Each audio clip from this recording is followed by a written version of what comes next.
What's going on? What's going on? Happy Tuesday, everybody. You're here with Kings and Dreams. Also, got some special guests. So, we're doing some dual streaming.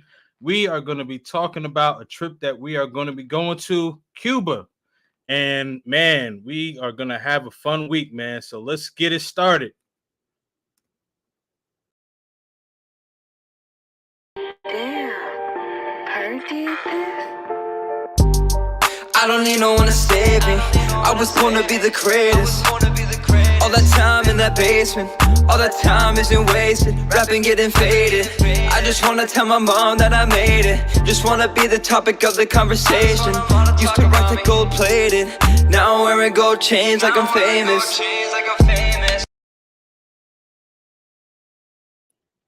What's going on again, man? I thank you all for rocking out with your boy Kings and Dreams. Man, listen, your boy is outside.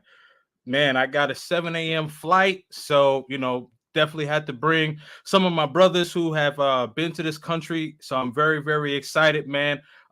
First one, man. I don't know if you've actually been on my channel, but I definitely want to give you a shout out because you did an excellent video and I seen your channel growing, man. My man, Solo ORD, Solo Traveler ORD. I want to make sure I say that right. My G, what's going on, brother? Hey, thanks, man. Yo, man, it's an honor to be on your show, man. It's my first time doing it live with you, so I'm definitely, geeked and happy to be here, man. Because I've been following you for some time. I've been enjoying a lot of the content you've been dropping, especially with a lot of the guests. You've been interviewing a lot of people, and Yeah. I'll tell you, man, dope stuff. I've enjoyed it, and I was glad to at least do that one that video review that you did because I was looking for something I could use from you because I really wanted to do something, from what the content that you had. So Right. now, last one, I like that one, and hey, that was it.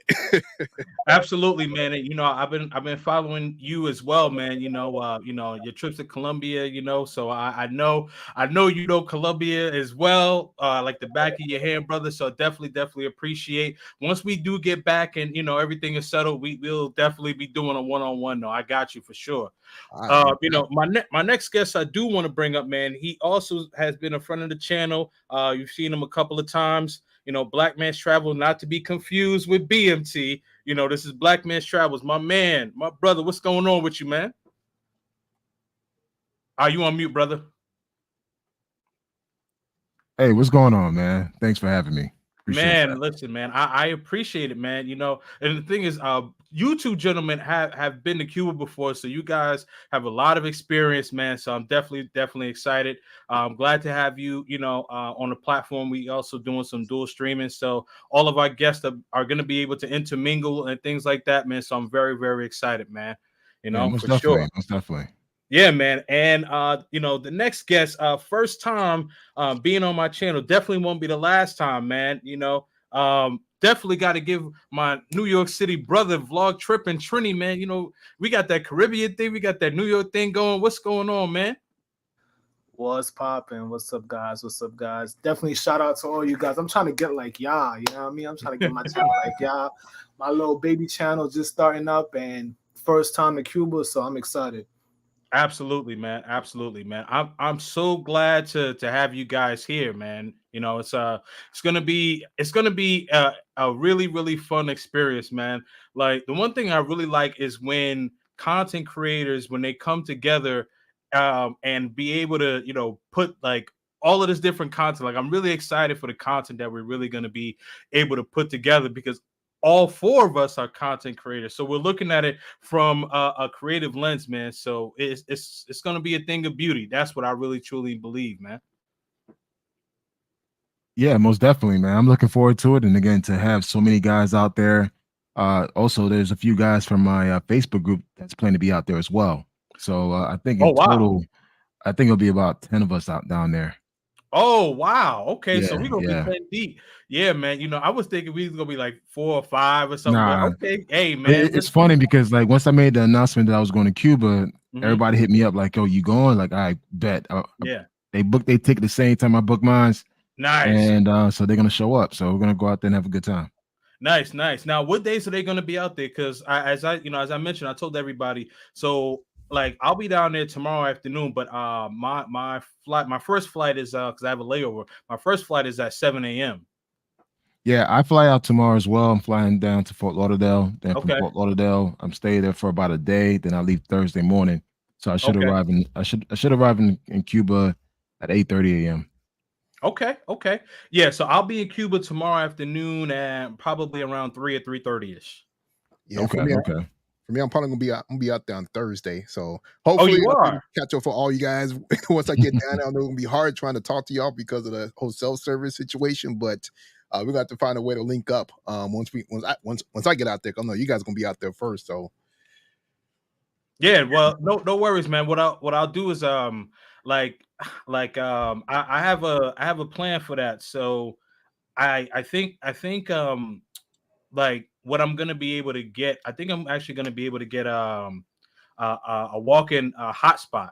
So I'll be able to be in touch with with you or whatever. You just let me know like, hey, I landed and stuff like that. So and then also the Airbnb has Wi-Fi. So due to the fact that I know that you're gonna be pulling up on Thursday, do you know what time you're gonna be there or? not yet. I can't tell you yet, but Oh, be there okay, Thursday. okay. All right.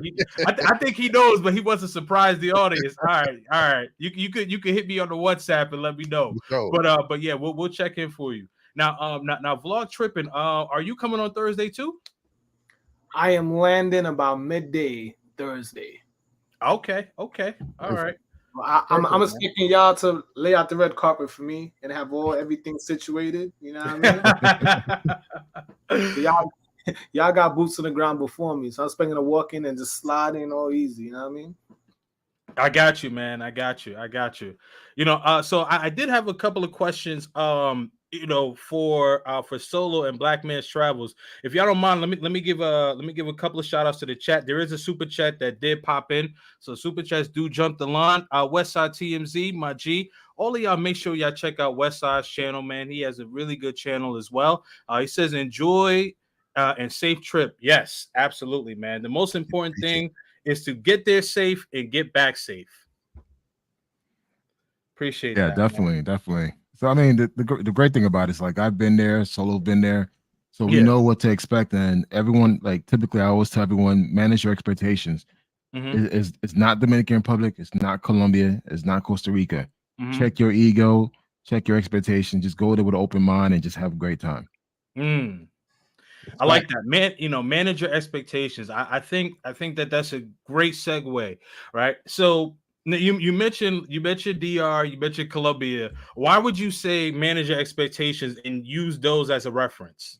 Because people typically like to compare. And I always say that normally with every country, you got to treat it as a new country that you've never been before. So when you try to do that compare analysis, it's never a great thing. And with Colombia being a communist country and the way things are operating, you'll be setting yourself for failure if you go there with that glass eye perspective, thinking that you're gonna find that Sasua vibe or that Cartagena vibe. You're not gonna find that. Cuba is Cuba. There's no comparison. Right. That's facts. I agree with that. And that is where brothers make the biggest mistake of doing that. Just like Yeah. you said, one of the biggest things that they like to compare with Sasua, or even let's say, for example, Cartagena. Yeah. You got two different types of activity that goes on in Cuba. I'm sorry, in Cuba compared to Colombia, compared to DR, or even Mexico. It depends on Yeah. how you look at it. So one of the biggest things that brothers, especially going to Cuba, that they're expecting is that there's going to be a lot of people speaking English to them, which is not going to be that way in Cuba. You're going to catch a couple people that will do that, but most of the time you're going to have your Spanish game up for this trip going to Cuba. So it's very important that you treat just like Black Man Travels actually said that, for this country for what it's worth. You don't want to go in there thinking that you're going to do the same thing like you do in any other country.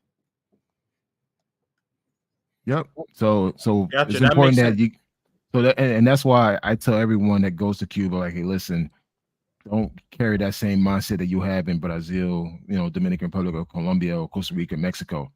Go there with just a new perspective, understand, be patient. Yep. Don't go there thinking that you're gonna have lobster and shrimp and steak. You're not gonna have that. Just be happy. If you eat rice and beans and chicken, you're good. I'm Right. just setting the level of Right. expectations, man. And it's just like people go there thinking that they're gonna get this 5-star resort treatment, and it's not the case. Yeah. Right. If anything, the first day may be a little difficult for you because you do see poverty, but also there's there are rich areas, but it's really in your face. Like when you're there, you see it. Right. Well, I mean, so when you say poverty's in your face, like I don't know if any of you guys, I think solo you have and black men, if you have even vlog tripping, have any of you guys been to Barranquilla before? Yeah, I've been about a king before. Okay, so yeah, so like immediately when you come out the airport, like maybe within 5 minutes, you already start to see the poverty. You know what I mean? So I I mean, think When it my comes fault, go down ahead. to, I'm sorry, I'm gonna say when it comes down to Better Kid, when I first time with the Better Kid, I kind of compared it to Havana because of Mhm. how the look, the way that things is set up, the people that are there, the type of shade skin that you see out there is kind of almost similar to what you Right. see in Havana. mhm. So when you see the poverty, when you see how like some of the dirt roads where you see like a lot of rocks and things like that, that's kind of what you're gonna see out there in Cuba, where you see buildings basically almost condemned in so many words, or somewhat trying to be fixed on, but look like they've been working on it for years. That's Mhm. kind of what you're going to see in Cuba. My first time going to Cuba, what kind of woke me up was when we first got to the airport, they didn't even have AC. So, but Yeah, yeah, thank God now they have AC if you go there. But that was one of Okay. the things I was like kind of taken back off of, because the fact is, you get there and you expect them to be, at least in a comfortable environment. But unfortunately, once you get there, you start to see that, okay, well, now you went back in time. Now you're seeing how, you know, things were back in the 1950s and 60s. But one thing that I like about it, not to harp on the bad stuff, but when you get there, a lot of the TSA agents you'll see are the women, that are helping you out, immigration and things like that. And you'll see them with the nylon, what you call those things, on their legs. Can't think of the name right now, but you'll see them with the old fashioned looking like feminine. So at least you get greeted with that. But things has changed a little bit from the past couple times since I've been there. But just know that you have just come in with an open mind, like Black Man Travis has stated. Go there with an open mind and just know that just go there, just enjoy yourself. Don't go yeah, there to try to, and talk. and just to show you guys, you mind if I just share my screen real quick? I have a Nah, picture. man, have at it, have at it. But really quick, solo. I think that you were talking about stockings. I think that's what you meant to Yeah, say, right? there we go. Stockings. There Yeah, you yeah, yeah. I got you. I got you. Yeah, yeah. Go ahead, black man. Whenever you're ready.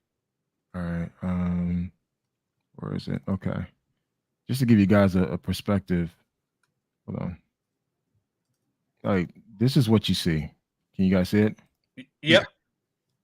All right, this is what you see. This is what I mean. This is back in 2017 when I was there, and of course, you got this here. And again, Cuba doesn't get a lot of tourists, especially a lot of American tourists. The tourists that you're going to see are from Spain, from Canada, from China. There is a huge Chinese population there as well. So don't be surprised that you run into a Chinatown. Again, this is Havana. So this is what you're going to see. You're going to see a lot of these old school cars out there, where that's the common look. This is what and just expect to see this. Yeah, And again, you sharing something? All I see is the folder. I don't know if you Yeah, share. oh, okay. yeah. I Hold just on. see the folder, brother. Hey, one second. My bad. My bad. Let me Okay. because I really want to share it. I want to give you guys a true perspective of what things look like. All right. Hold on. Yeah. All right. Window. I think once the window's open, then click, then try to share that part of it. Oh, okay. So if I share Cuba folder, do you see the folder? You got share again. Yeah, we see the All folder, right. but like, yeah, so If I click into it and then press pause, and then I think we'll be able to see it. can you see the picture? Or you see the No, no folder? picture, brother. Oh, okay. This is different.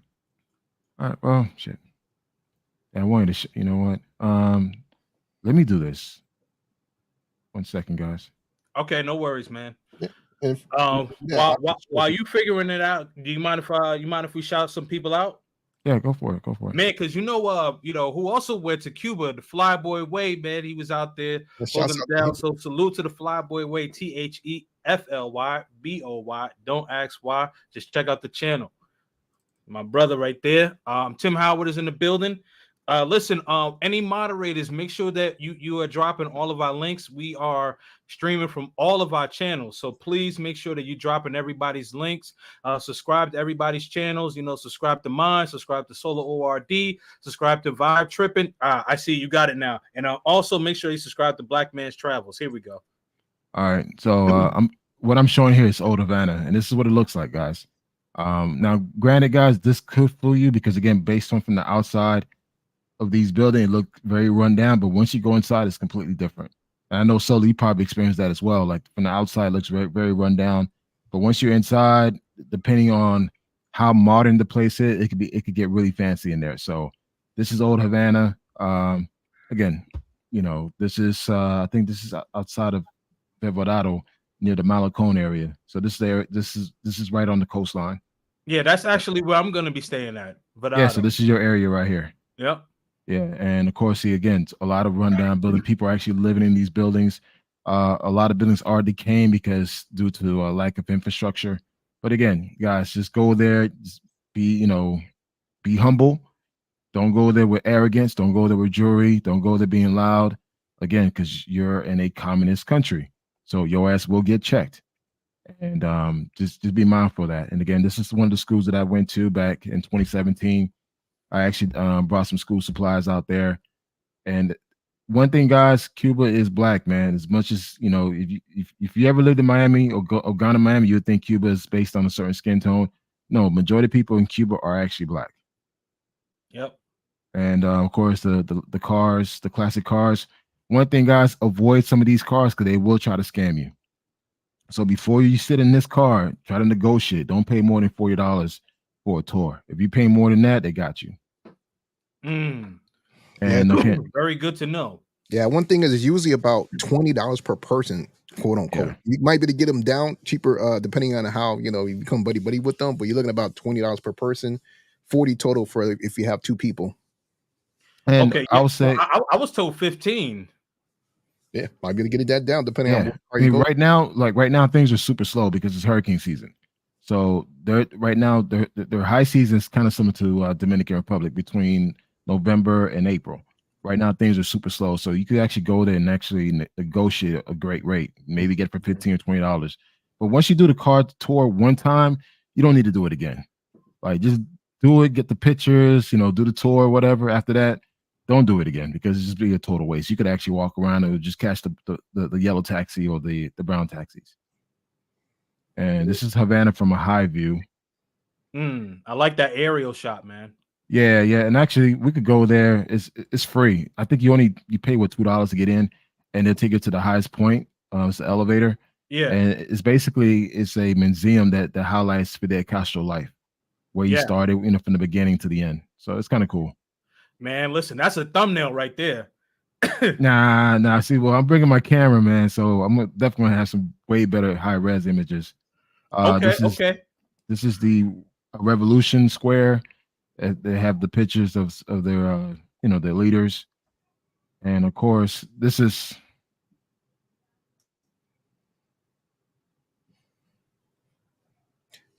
two taxis there. I wanted to talk about the taxi after we're done showing this because since you brought it up. Yeah, absolutely, man. Yeah, go ahead and talk to. Oh well, since if you don't mind going back to that video, sure. This is actually we actually see three different taxis in this video. You see that yellow one there, you see that green car. Those two are two separate different types of taxis. Yes. The prices that you're gonna run you for those type of taxis is roughly about $2 million. You're gonna be paying $2 million is equivalent of $10. Every $1 million is $5.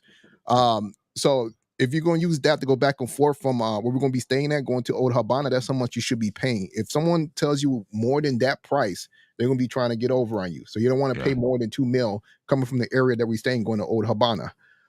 There's also other types of cars that you could talk, like you could talk to people on the street and ask them if they do taxi services. So that's what I've done. I've talked to people off the street. I've flagged them down and so forth. They also have the newer taxi cars that are out there, but I wouldn't the yellow taxis. Yeah, I wouldn't touch those because they're going to charge you $20 no matter what. No. So and I definitely co-sign with Steve on that one because they try to get me with that as well. So, and that's why I tell guys avoid the classic cars. If you see those shiny classic cars, avoid them. I mean, do it for a tour, but after Mhm. that, don't use them again.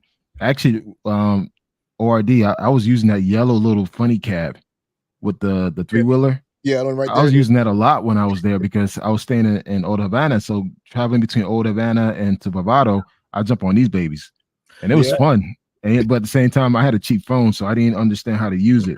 But now Yeah. I'm bringing my camera, the GoPro, everything else, so I should definitely have better content. Yeah. Really quickly, so like, is there any way like you could go from old Habana to Vidado back and forth? Like, could you get it for, let's say, 1 mil, 1 mil, which is 1 million Cuban pesos, which is $5? Could you get it that way or no? You Nah, can, but like if that's the case, then you got to do more of the local taxis. yeah. But I Yeah. think like, and sometimes it gets super crowded, and the fact that you're only there for a temporary time, you want to get around a lot quicker. Yeah. I just go ahead and pay the $5 or $10, whatever. Is what it is. Yeah. Last time I was there, they're quoting 2 mil each time, both ways. Yeah, Oh wow. And Okay. they're not trying to, they're not doing anything less than that, especially at nighttime. Of course, club night, Friday night, they're going to yeah, charge Right, you right, even right. more. They looking for their coin. I feel you. I feel you. Let me Yeah. just get to the super chat really, really quickly. go for it. Shout out to Black Nubian for the $2 Canadian dollars. Definitely appreciate you all watching in. So we got 28 in total. Make sure that you all are liking and subscribing to everyone's channels, man. We giving y'all some good information here, man, because like, I've always been curious about Cuba, and I'm sure like some of you guys subscribers ask about Cuba and stuff like that. So it's good to know the information that you guys are giving out. Yeah. And I just got a couple of things I want to show you guys, and I'm gonna get off of this. This is like one of the areas that I was walking in. And again, I didn't have like this is before I thought about even becoming a content creator. Yeah. So I just had my little phone out, just taking pictures. But this is like some of the neighborhoods, so you have a general idea as far as what to expect. Uh, right now it is raining season, so it's kind of like Miami. If you guys ever been to Miami, it rains from 2 p.m. to 6 p.m. After that, it's humid. So Yep. right now, the average temperature in Havana is going to be about 95 degrees to 97 degrees. Whew. And the thing about it, with all the rain, mosquitoes come out. So I always advise people to bring their mosquito repellent because the mosquitoes out there don't play.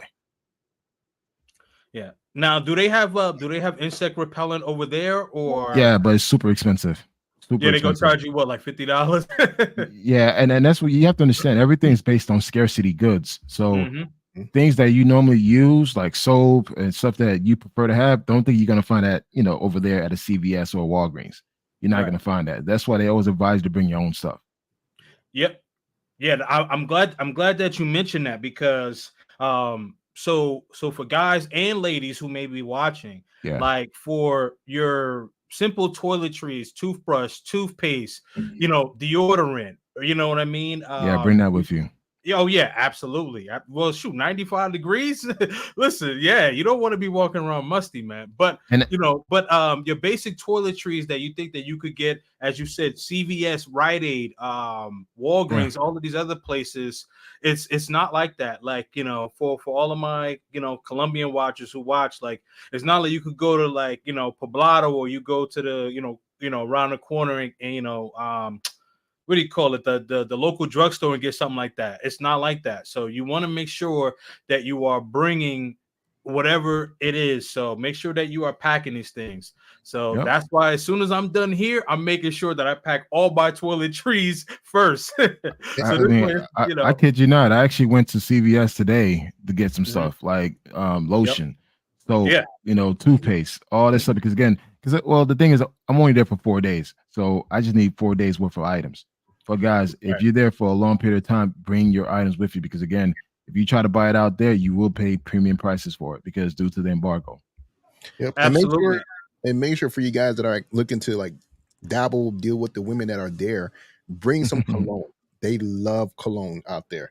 So if they smell you, seeing that you're smelling good, they will be all over you. So that's one of the biggest things. Make you smell, make you fresh.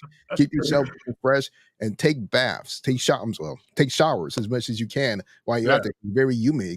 It's gonna get very sticky while you're out there, especially 95-degree weather. Yeah. Yeah, I've been out there when it's been really hot and when it's been really mild. And when it's really hot, you definitely want to baths, several showers throughout the day. Keep yourself fresh. And speaking of bath, you'll be taking cold showers because again, it's so humid that the thought of even using hot water won't like you won't even dare. It gets really muggy, guys. Again, if you're from Florida, you understand how Florida weather is. It's like that in Cuba, but 10 times worse because you're literally on the island. Yep. It's like yeah. So for like the DR guys, the ones that may go to like Sosua or like a beach type of area, like it's definitely humid. So Yeah, for sure. Really quick, QB Passport Flexing did have a question.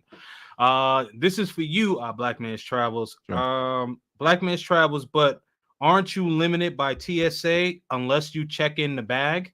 That's a good question. But that's for Yeah, later. well, I mean, yeah, if like in my case, as long as you have items that's less than 3 ounces, you're good for carry on. Anything above 3 ounces, you have to check it. So if you need a big body lotion, then yeah, you got to check it. But most of the items, because again, I'm only there for 4 days. Everything I'm carrying is less than 3 ounces, so I could actually have it in my carry on. Okay. Cool. I see the boxing video. Yeah, Definitely. I wanted to give you guys a quick story behind this.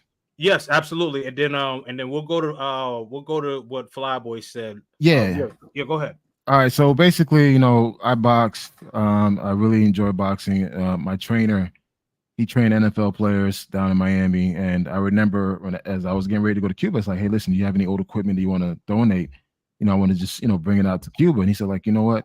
I don't want to give Cubans old equipment. So he gave me a lot of new equipment that came in. He gave me the headgear, the gloves, like the gloves you see there. It's called the gym. That's his business. Mhm. And the shirts, the bell whistles, like everything. He literally gave me two duffel bags, two army duffel bags of boxing equipment. When I brought Wow. it to Cuba, man, I came to this facility, this boxing facility called Rafael Tajilo or something like that. Yep. And I just surprised. I gave it to him, and the community. He called out the community. They came out and they all embraced me and my boy Nick. And from there, man, we got special. And the thing is, my spot was only 1 block away from there, so everywhere I went, people knew who I was. Yeah, man. And That's what's up. That's what's so up, man. so the fact that we were able to go there, donate the boxing gloves, but also too was able to have a one-on-one training session with him. So we kind of did an 8 round session. That was kind of cool. And again, just like the way Cuban boxers, they box different from American boxers.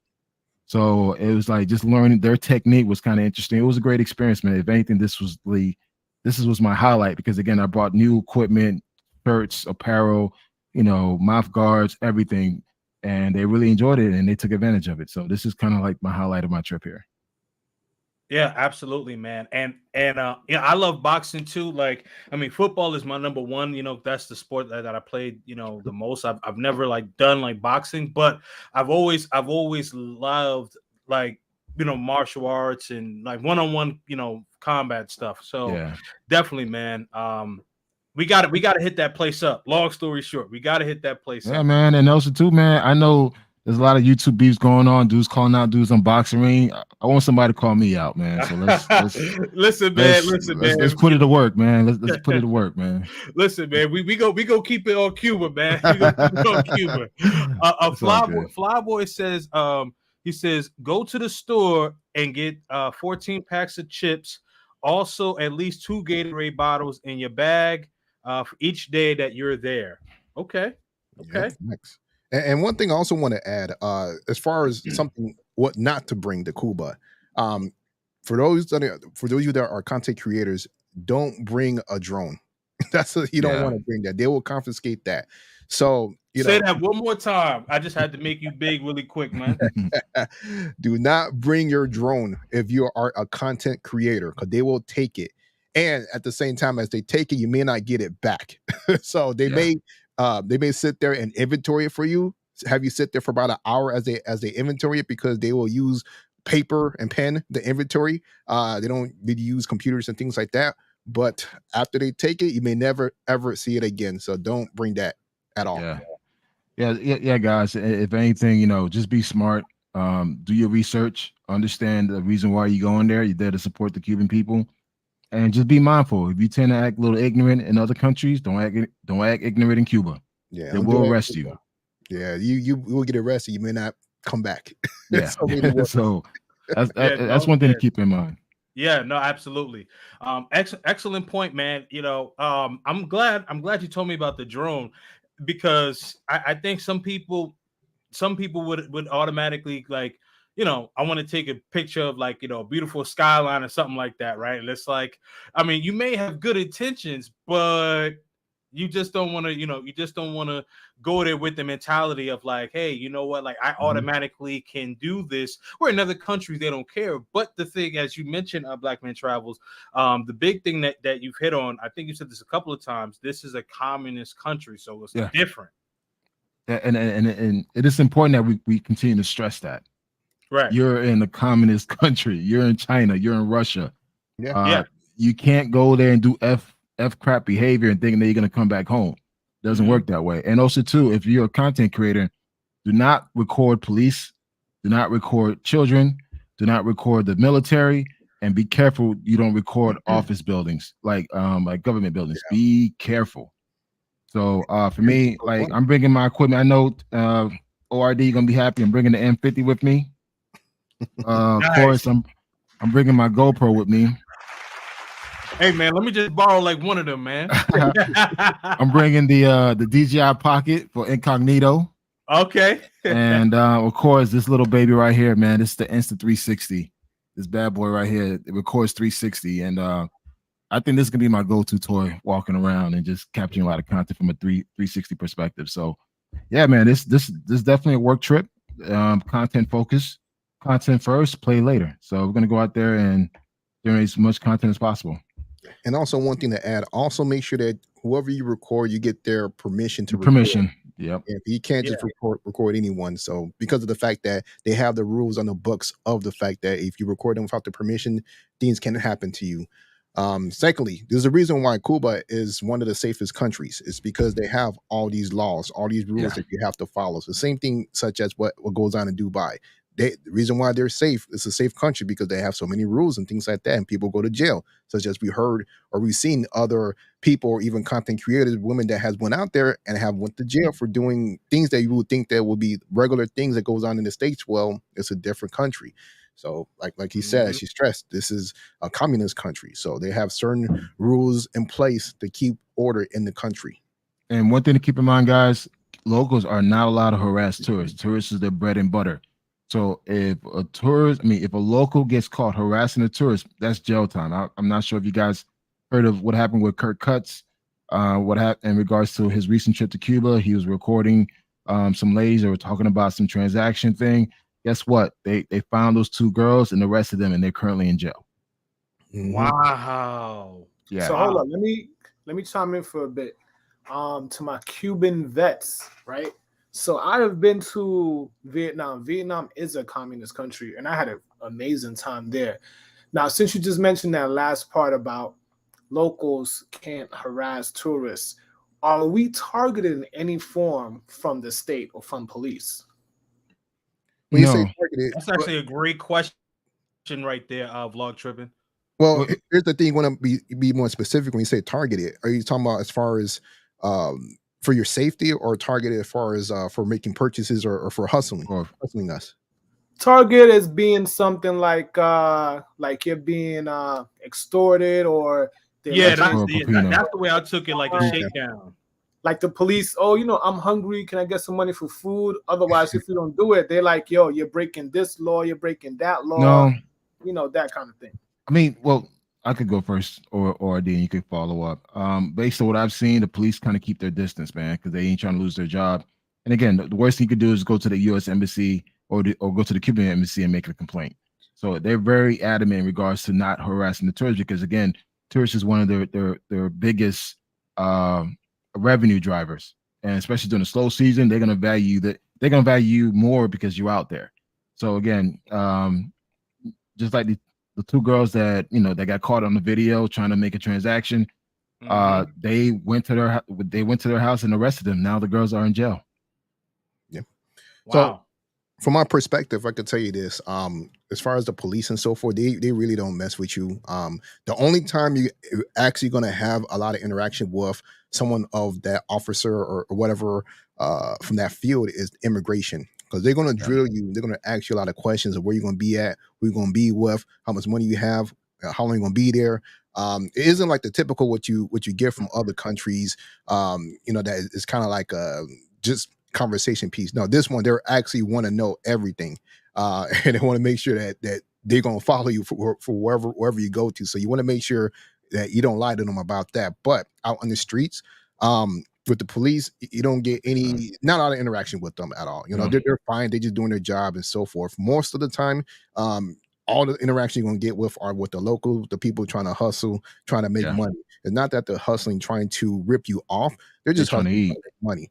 Yeah, Right. exactly. They're just trying to. So just be aware that that's what's going to happen. And of course, man, you're gonna get a lot of people running around talking about some American, because Yeah. they're gonna notice you. So once they call Now, you out, they're gonna be and one thing too is like, we don't want to make it all jury because it's not. Cuba does have a upper class society. They have wealth there. It's just that when you're walking around in old Havana, that's what you're going to experience. You're going to experience Cuba for what it is. But if you're staying out in Bavado, where you're staying king and where Solo's staying, is a whole different atmosphere. Oh, they noticed me out there. They're out there saying Yeah. the same thing too. They were like, "Yo, American." I was like, "Nah, homie, nah. This ain't the time." I was like, this like, nah. So, That's I'll let funny, you know. man. Let me get into this super chat by QB Passport Flex, and also make sure you guys check out QB Passport Flex and channel. Definitely a Mexico guru. Like I tell you, man, he knows Mexico in and out, man. So he says, I'm depending on y'all to motivate me to visit Cuba. Hey, listen, man, you got four guys on here. We got two veterans, two rookies, if you will. You know what I mean? So, You gotta want we to go we gonna come yourself. up with a plan. But you Yeah, gotta we want gonna to come up go with at a the same plan. time, because we can say all that we can, but it's up to you to really want to go, because we could, because our experience, such as me and Black Man Travel, we talked about how great our experience has been, but other people has had different experience and they did not like it. I So agree. it's all up to how you go into Cuba, how you perceive it, and you got to make it the way that you want it to be. Because if you're going in there thinking one way because someone else had that experience, it may not go that way for you. So you got to go for open eyes, open mind, and you kind of want to go there instead of just Right. being motivated, persuaded to go there. Absolutely. So I would add on to that. What I would say is that if you're a person that's able to adapt or be adaptable, if you will, then you'll be able to have a good time. Mhm. If you just kind of have a 1, 2, or 3 way kind of set track mindset, for anyone that's listening, then this may not be the place for you. You have to be an adaptable person. Especially like if you want to travel to multiple countries, because all countries are not gonna be the same. Like I'll even divulge even further. Like if you're a person that strictly likes to go into the red light areas and have fun, maybe this may not be an area for you, or you know what I mean. So you just got to be mindful of that. Is this you, Steve? That's showing this, or Oh, that's me. That's me. I Yeah. just want to oh, share okay, everybody. cool. Okay. Yeah, guys, look, at the end of the day, we can't convince you to go to visit a country. At the end of the day, Cuba is a place is like if you're a traveler, you're a traveler. You don't care where you go. I mean, you do care where you go, but you kind of like the sense of the adventure. Cuba is an adventure. If you're trying to go there, trying to do the whole, like I said, the Colombia, the Dominican Republic, the Mexico, the Brazil type environment, that's not the place. Mhm. Cuba is you there to walk around a lot because you're gonna be walking a lot. Wear comfortable shoes, go out there, learn about the culture, the people, the history. Again, see black Cubans, is crap load of black Cubans there, and really have a great time. And being a planner, I've I have 4 days to be in Cuba, so I put together this itinerary. Can you guys see my screen? Yeah. Yeah, I can yeah, there we go. Thank you. All Because right, I so was like, I could see, but I'm all like, right, come on, like hold yeah, on, and make it bigger. All yeah, right, yeah. all Yep. right. So this is what I do, and again, this me being a strategist as a professional, but also a tactician. Every country that I go to, I need to know exactly what I'm doing. I'm not the type of person that just go, okay, I'm a wing it. That's not me. Every country I go to, I need to know exactly where I'm going.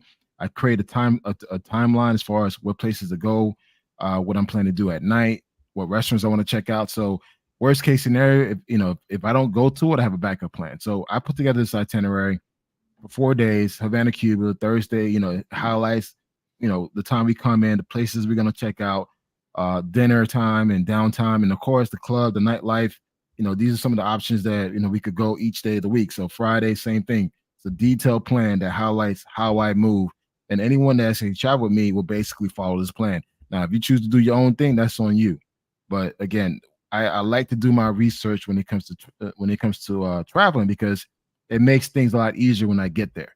So when I get there, I already know places where I want to go and see. But also too, if I feel like what, we could just chill and just go back to the crib, we could actually do that. But I know at nighttime, these are my options: Cuban Art Factory, VS Bar, Bar 2.45, Bar LM, Casa de la Musica. So again, these are the places that I know for a fact that hey, we need to go check out, and I do it for 4 days. So Saturday we're trying to do a beach day. We're trying to gather some people. We're all gonna go to the beach, get some rum, get some food, and just chill at the beach. You know what I mean? So have a great time. And of course, Sunday is Afro-Cuban Day. This is where you learn the history about the Afro-Cubans, the religion of Santeria and everything else. So again, this is a great plan to follow. It doesn't have to be something that you fully committed to, but it could be a guideline to help you maneuver in these countries. Yeah. No, I agree, man. I think it's a very great and detailed plan due to the fact that I'm gonna be out there tomorrow afternoon. So like whatever pretty much is not on that list, I'll get accomplished on Wednesday. So this way, like, Thursday through Sunday, we'll be able to do what we do. You know what I Yeah, mean? yeah, yeah. I mean, as soon as we touch down, man, we running. We Oh running. yeah, we hitting the ground running. Also, but before you show that, I just want to give a couple of shout outs. XL Pros in the building. Shout out to Miss Polly. She's in the building. Hello, hello. Wear Men's Lux magazine. He's actually in Miami too. So he says, crazy how all the Cubans here hated there, never to return. Is it the money exchange? I mean, is it the communist, right? So basically, what he's asking, do you have an idea of why Cubans go to Miami, don't want to return back? Like, is it because of the currency, or is it because of like the communist It's, rules and things of that sort? well, I could tell Political. you this from the perspective of what because I'm half Cuban, Cubano. My father from Habana, and Okay. for what he tells me is that for him is that he really don't want to go back. There's several reasons. The first reason is because, like he says, because of the communism. He don't want to go back because he came to the United States and he enjoyed the freedom of what he has. He knows that once you go to Cuba, there's certain things that you can't do, you can't say. For example, it used to be this strict in the past that if two or three or more people were like in a corner talking, the police will come over there and try to see what's going on. Will break it up because they're thinking that you might be plotting to try to overthrow the government. So they had a lot of restrictions, things like that in place. Also, one thing that he also noted to me, reason why he didn't enjoy going there is not now he goes there from time to time because we have family down there. We go visit, but but for other Cubanos, especially those in Miami, a lot of times they don't want to go there with because they're salty about what happened during the whole Castro regime of basically of him taking control of everything there in the country. Because a lot of people, businessmen, they lost a lot of money. So because of that, you got a lot of people that are upset of that, and therefore you see whenever, not to get political, but whenever you see a lot of Republicans go to Miami, they a lot of Cubanos they're on the side of Republicans because they help out the Cubano people that's there. They tell look, we're going to try to do what we can to overthrow the government because they play off the fact that they're upset that a lot of them lost their money and that they want to go back and get their old homes, their the mansions and all that stuff and everything. So they play off of that, regular politician stuff that goes on. Right. So those are some of the reasons why people don't want to go back or really don't want to go back. Is because number one, because of the poverty, because of the communist state of being there, and they're just salty in so many words. And also too, just to piggyback what ORD just mentioned, my bad. You have to understand the history, guys. I know that Castro tend to get a lot of negative press, but there was a dictator before Castro by the name of Batista. And Batista hated Black Cubans. He hated them, where he basically kept them out in the countryside where they couldn't get access to education or healthcare. So he purposely placed a lot of the Afro-Cubans out in the countryside. They couldn't go to school. They could only do more like servant roles. And due to the fact that, there was definitely a huge racism, colorism, classism in Cuba, Fidel Castro and his party wanted to create some level of balance to help benefit everybody, where not just a small percentage of Cubans were actually benefiting from the economy, and hence why the whole revolution started. But again, I know Fidel Castro gets a lot of bad rep, but people need to pay attention on the dictator before Fidel Castro, which was Batista. He was a bona fide racist. He allowed the mob to come in and run the country. And also, too, he basically made sure that Afro-Cubans were not allowed to get access to medical or education. He purposely done that and kept them out in the countryside. Yep. And one thing I like to note also with you saying that, I love the fact that now if you go out there, you will see every different shades of people are interacting with each other. Yeah. From the Blanquitas to the Negros, whatever you could think of. Everybody is cool with everybody at this point. Go to the club. It's a whole mixture. Out in the street, it's a whole mixture. You always will see like, a Negra with a Blanquita, you see the pairs, things like that, friends, walking with each other. It doesn't matter. Nobody cares about the whole thing of your color, your skin, whatever, while you're out there. That's one thing I love whenever I go out there. It's just so chill and nice. And also people tend to forget that Cuba has a huge Taino population as well. Taínos were actually the Taínos did occupy Cuba as well. So you'll see some mixing of the Taino race as well. Yep. And then to show you basically, I know that you were talking about Black Man Travel was talking about going to a VNS club bar. So that's what I'm sharing on the screen. Is this is kind of like to give you guys an example. Hold on. My fault. Okay, I had made you big. Let me make this one big now. Hold up. Yeah. So all right. Yeah. Go ahead. You got it. Yeah. So this will give you an example of how you see it from the outside. You're like, what the heck is this? This don't look nice. It doesn't look good. But once you go inside, there's a whole different view of how the club looks. It looks pretty modern. Just that the outside just looks the way it is. So you see things like this. Also want to share with me being in a car traveling. Share this. Bring this video here. So this is kind of. Okay, there we go. What you see when you drive with the pink cars. So you like it? And then we never did the tour. Oh, so it's your first time. This one here. Just a street. We're getting some feedback. I'm sorry, what's that? I said we were getting some feedback, but no, go ahead, do your thing. I'm sorry about that. Yeah, I'll kill this, but just to show you guys, this is kind of where they usually chill at. You'll see all these cars just lay it out, all these old funny cars or whatever you could think of. You could use them, and basically this is where you make the deal before you take the tour. But there is another video I want to show you the streets and the cars that I had up, which is we can use this one here. So this is kind of what you see.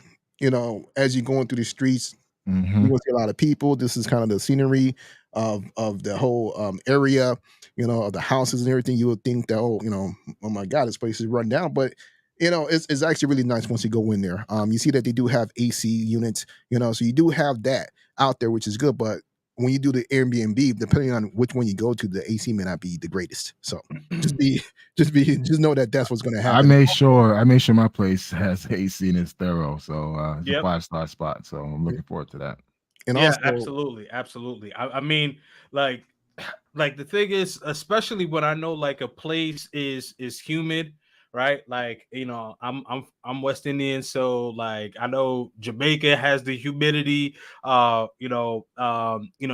Vlog tripping is Trinidad, so Trinidad got the humidity. Haiti got the humidity, Yeah. right? So like, once I start seeing like the humidity go up, I'm like, nope, I need AC because I already know what time it is. I mean, one thing, guys, just wear light clothes. Don't go there with long sleeves. Wear comfortable shoes because you will be walking a lot, dancing a lot, just mingling, and just wear a lot of shorts, man. Just be Yeah. be prepared to like sweat because you're going to sweat. Okay. Now, what about like the nightlife? Because you said don't wear like long sleeve. Can you wear long sleeves like if it's like a thin shirt or something like that? Like Well, at night? here's the thing, man. You can, but I really wouldn't because it's very humid. And you can see from my pictures. I got on a regular. I'm gonna bring up this picture here. Yeah. Try to see which one that don't incriminate me. Ah! Try to get a good one. Let me see here. Strike that from the record. Exactly. Let's see here. Maybe this one here. I could use this one for a quick moment. But thing about it is that you can see that I'm very I got on a t-shirt, but I was still sweating, so much sweating in there. So you kind of Yeah. I would just go out there looking like a gringo, call it a day. That's just me. I wouldn't try to blend in. When I try to, look like I was straight Cubano, I wasn't getting much love. But once you go out there and just, be who you are, you'll get that type. You basically will get a lot of love. I Let me got you. get a video of inside a club here. Here. So you'll see, stuff like that. And get another one here. Not with me dancing, but yeah, we can use this one here. And you see that the club is just pretty modern, what you would see everywhere else. Just chill spot. You got your VIP areas, you got everything you're looking for, so tell you. You know what? So speaking of like VIPs, like what's like the what's like the cost ratio? And because I know some people have some questions about that, like with the nightlife and stuff like that. Like, what's like the comparison? Because I know in Colombia, like I would say Barranquilla was probably the cheapest. But well, Medellin is not so bad. Like if you in Poblado, it's gonna be bad. But if you go like if you go to like Baylin or like more like the localized area, it's not gonna be so bad. So kind of break that down if you don't mind. Yeah, so basically, my last trip when I went out there to buy a bottle, it costs about $50. That was it. Of course, you could pay a little bit more, but it depends on the time that you go. Just like any other club you go to, especially in the states, you have your time of when it's the prime time and when there isn't prime time. Mhm. We went out there on a Saturday night. Well, the first couple of times we went out there, we didn't have to buy a bottle for a seat or just to be in there because it was just on a Thursday and Friday. Everything was okay. But on a Saturday night when we decided to go out there, which of course late as usual, because we just showing up late. They wouldn't let us in unless we purchase a bottle, and it was only $50. I'm like, yo, that's nothing. So Right. purchase a bottle, have a good time. Yeah. But there are different levels to the VIP or to the bottle section and so forth. Basically, I'm gonna tell you this: I would never buy the VIP on the stage because, and this is just for any Latin country in general, because that would be something if you come in with girls already. Yeah, I would do that. If you guys are just looking to have your own fun, but if you're out there looking to have a good time with the people, with the locals and so forth, don't get the VIP that you're away from everyone, that you up above everybody or whatever. Don't get that. At least get yourself a seat, a bottle right there, and just have fun and invite ladies over, and you'll have a good time because if you're far away from everybody, it's going to be hard for you to pull the ladies that you want because you got to keep leaving VIP to go after them. It's just too much. So for me, what I've always noticed in Latin America, whatever it be from Mexico, Colombia, Cuba, wherever, all the places I've been to and have done it, I've always stayed close to everybody and just pick women up off the dance floor, just start dancing with them, and man, have a good time. It always works. You know what? That is an excellent point because like um when you're outside of North America, and like in North America, it's cool to have the club like next to the DJ booth or behind the DJ booth, kind of away from everybody, right? But the thing is that like in Latin America, like they're typically, they typically would have danced and, be on the dance floor, be Mhm. around the people and stuff like that. Like they're not really like just pulling out their phone and trying to just stunt, you know what I mean? Like they're Yep. really trying to have a good time. And I think one of Exactly. the reasons why is because typically like they work, 6 days out of the week. So when they trying to blow off steam, they really trying to blow off steam. So that's an excellent point. You want to get right in the mix. If you want to get a VIP, get a VIP table where, you're right in the mix. So, for my single gentleman, if you meet a single lady and, you want to hang out with her, whatever the case is, it's easy to access her that way. So that's an excellent, excellent point. Really quick, all make sure that you do like, comment, and subscribe and hit that notification bell.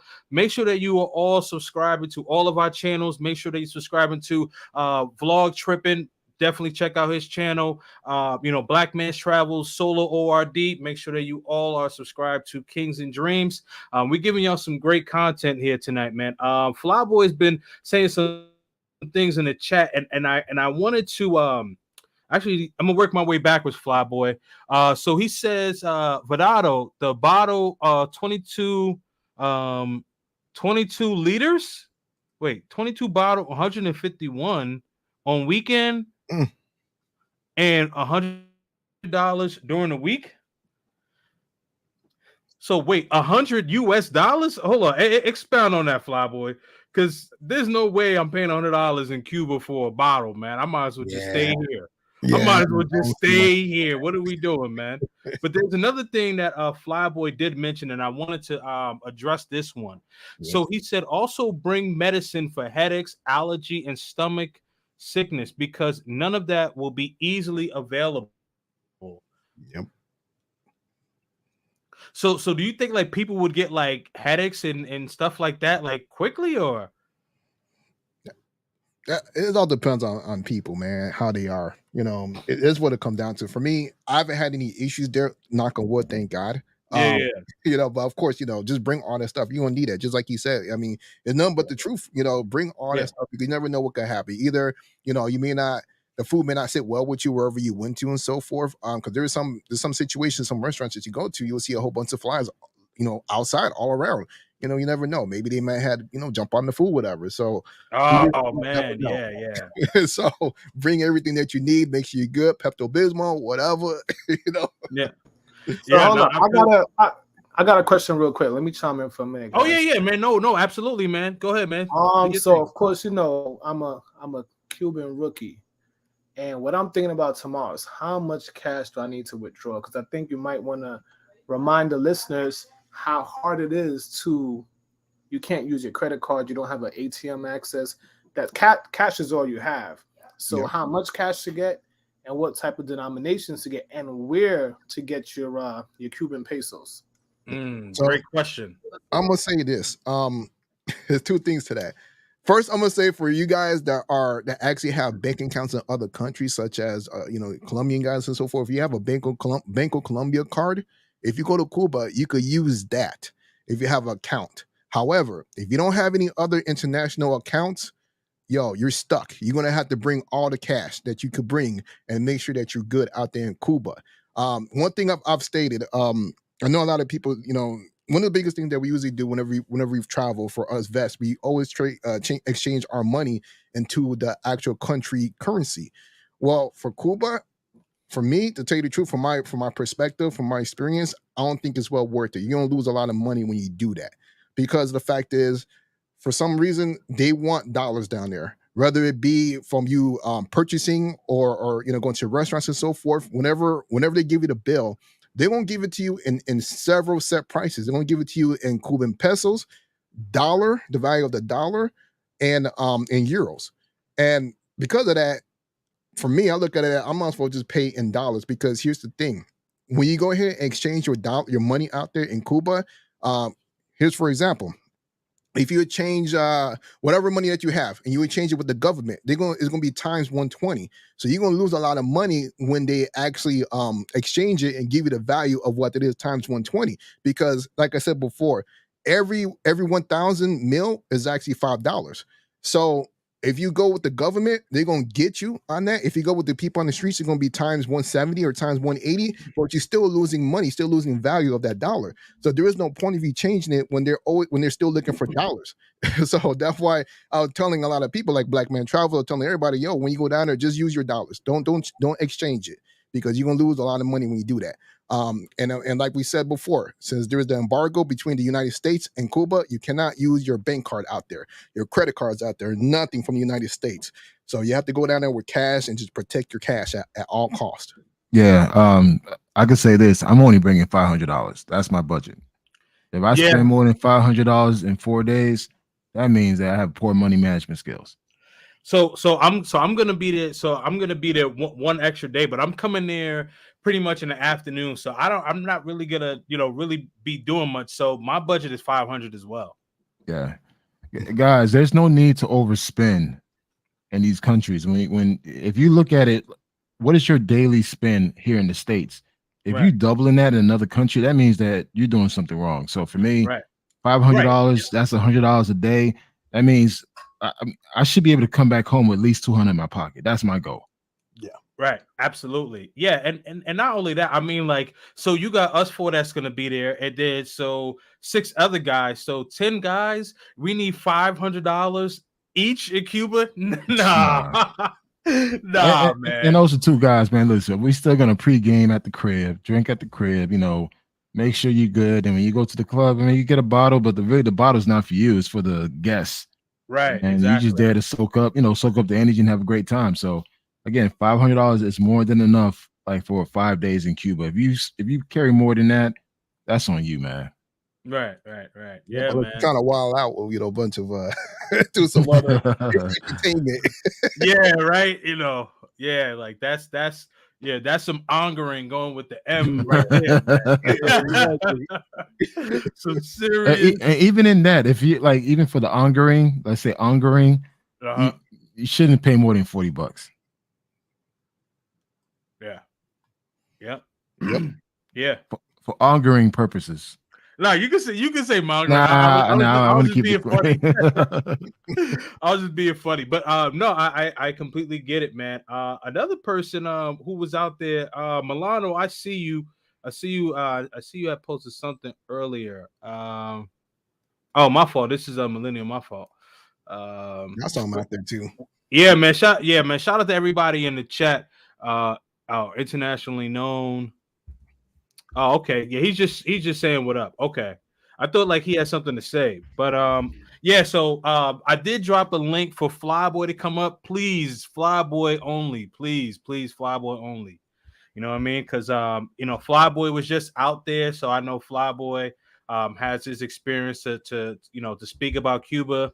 And you've heard it from both of these gentlemen. If you're going out there a 5 day, for 5 days, no more than $500. You know what I mean? If you're trying to have extra fun, you really shouldn't be spending no more than $40.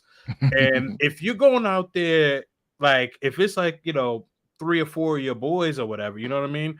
Like, and everyone has like $400 or $500 a piece, like you all eating together, so like you Yeah. really should not be going over that $500 budget.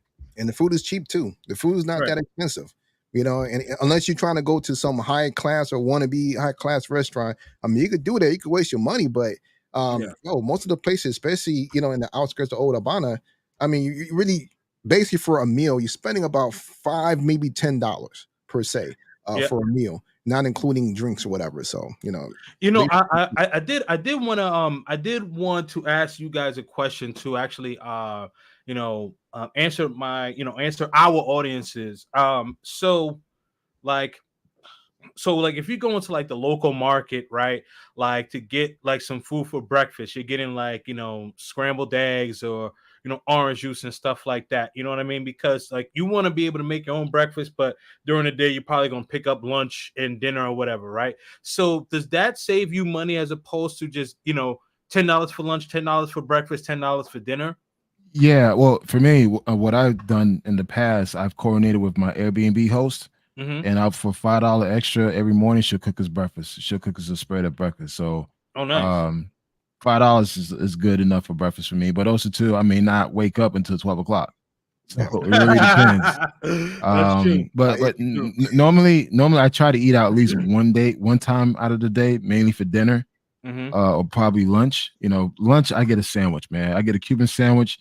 Call it a day, man. Cuban sandwich with soda, I'm good. I don't need to have a sit down and try to have a full course meal for lunch. A Cuban sandwich is more than enough you need for you to just eat and just keep them going and have a nice dinner. But Okay. guys, keep in mind when you go to these restaurants, they may have a long list of items, but I'll say at least 75% of those items may not be on the menu. So That's I good to basically know. just say like, hey, what do you have? Like, what do you have for today? And normally I always ask for Oros con pollo. Yeah, that's That's it what right I, there. yeah, That's that's it all I right there. want, man. Literally, I think when I was in Cuba in 2017, I was there for 7 days. I literally ate rice and beans and chicken every day. Hey man, Yeah. I'm with it, So but before, so I'm gonna read this comment really quick, and then I'm gonna bring you up. So he says, so Travel Lover says for $100 a day is not near enough and may be risky, especially if I'm indulging in mongering. I Bro, would that's say on. 200 to 300 per day is good to be I safe. would not even spend that in DR, $200 to $300 a day, or Colombia, or Brazil. That's crazy. That's just insane, man. That means, well, that's on you, bro. I'm not counting your pockets, man. Hey, Hey going through man, That's on you. yeah, yeah, he going through 'em. yeah, and Wow. that's a People lot, don't man. understand the powers of economics, man. And he's like, they take that matrix mindset there with them, dude. You have to look Mhm. at the average person in that country don't spend that amount of money per day, but you want to go there Right. and spend that? That's Yeah. crazy, man. That's not Right. trap. You're not becoming like the thing. The point of you becoming a traveler is for you to immerse in the culture and way of life of that country, Right. not bring that American mindset with you. Right. Right. Absolutely. So, I want to read some. I want to, well, not read, but I want to say some metrics. But before I do, got my brother from another mother, THEFLYBOY. Don't ask why. Just check out the channel. Flyboy Way in the building. What's up, my brother? Hey, what's going on, y'all? It's your boy FRE, $H Fresh at the Flyboy Way, all platforms. What's going on, bros? How y'all doing, man? Hey, what's going What on, is man? going on, man? What's going on? So yeah, man. So right now, we're kind of touching on the nightlife dating kind of scene of Habana, and I saw some of the things that you have put in the chat, which I thought was really good. But this last comment here, and I wanted you to chime in on this one if you don't mind. Where Travel Lover is saying that you need at least $200 to $300 a day to be safe if you're trying to indulge in extracurricular activities, if you would say. What say you, man? All right, I just had to turn the air conditioner on. Nah, you good, bro. Here's the thing.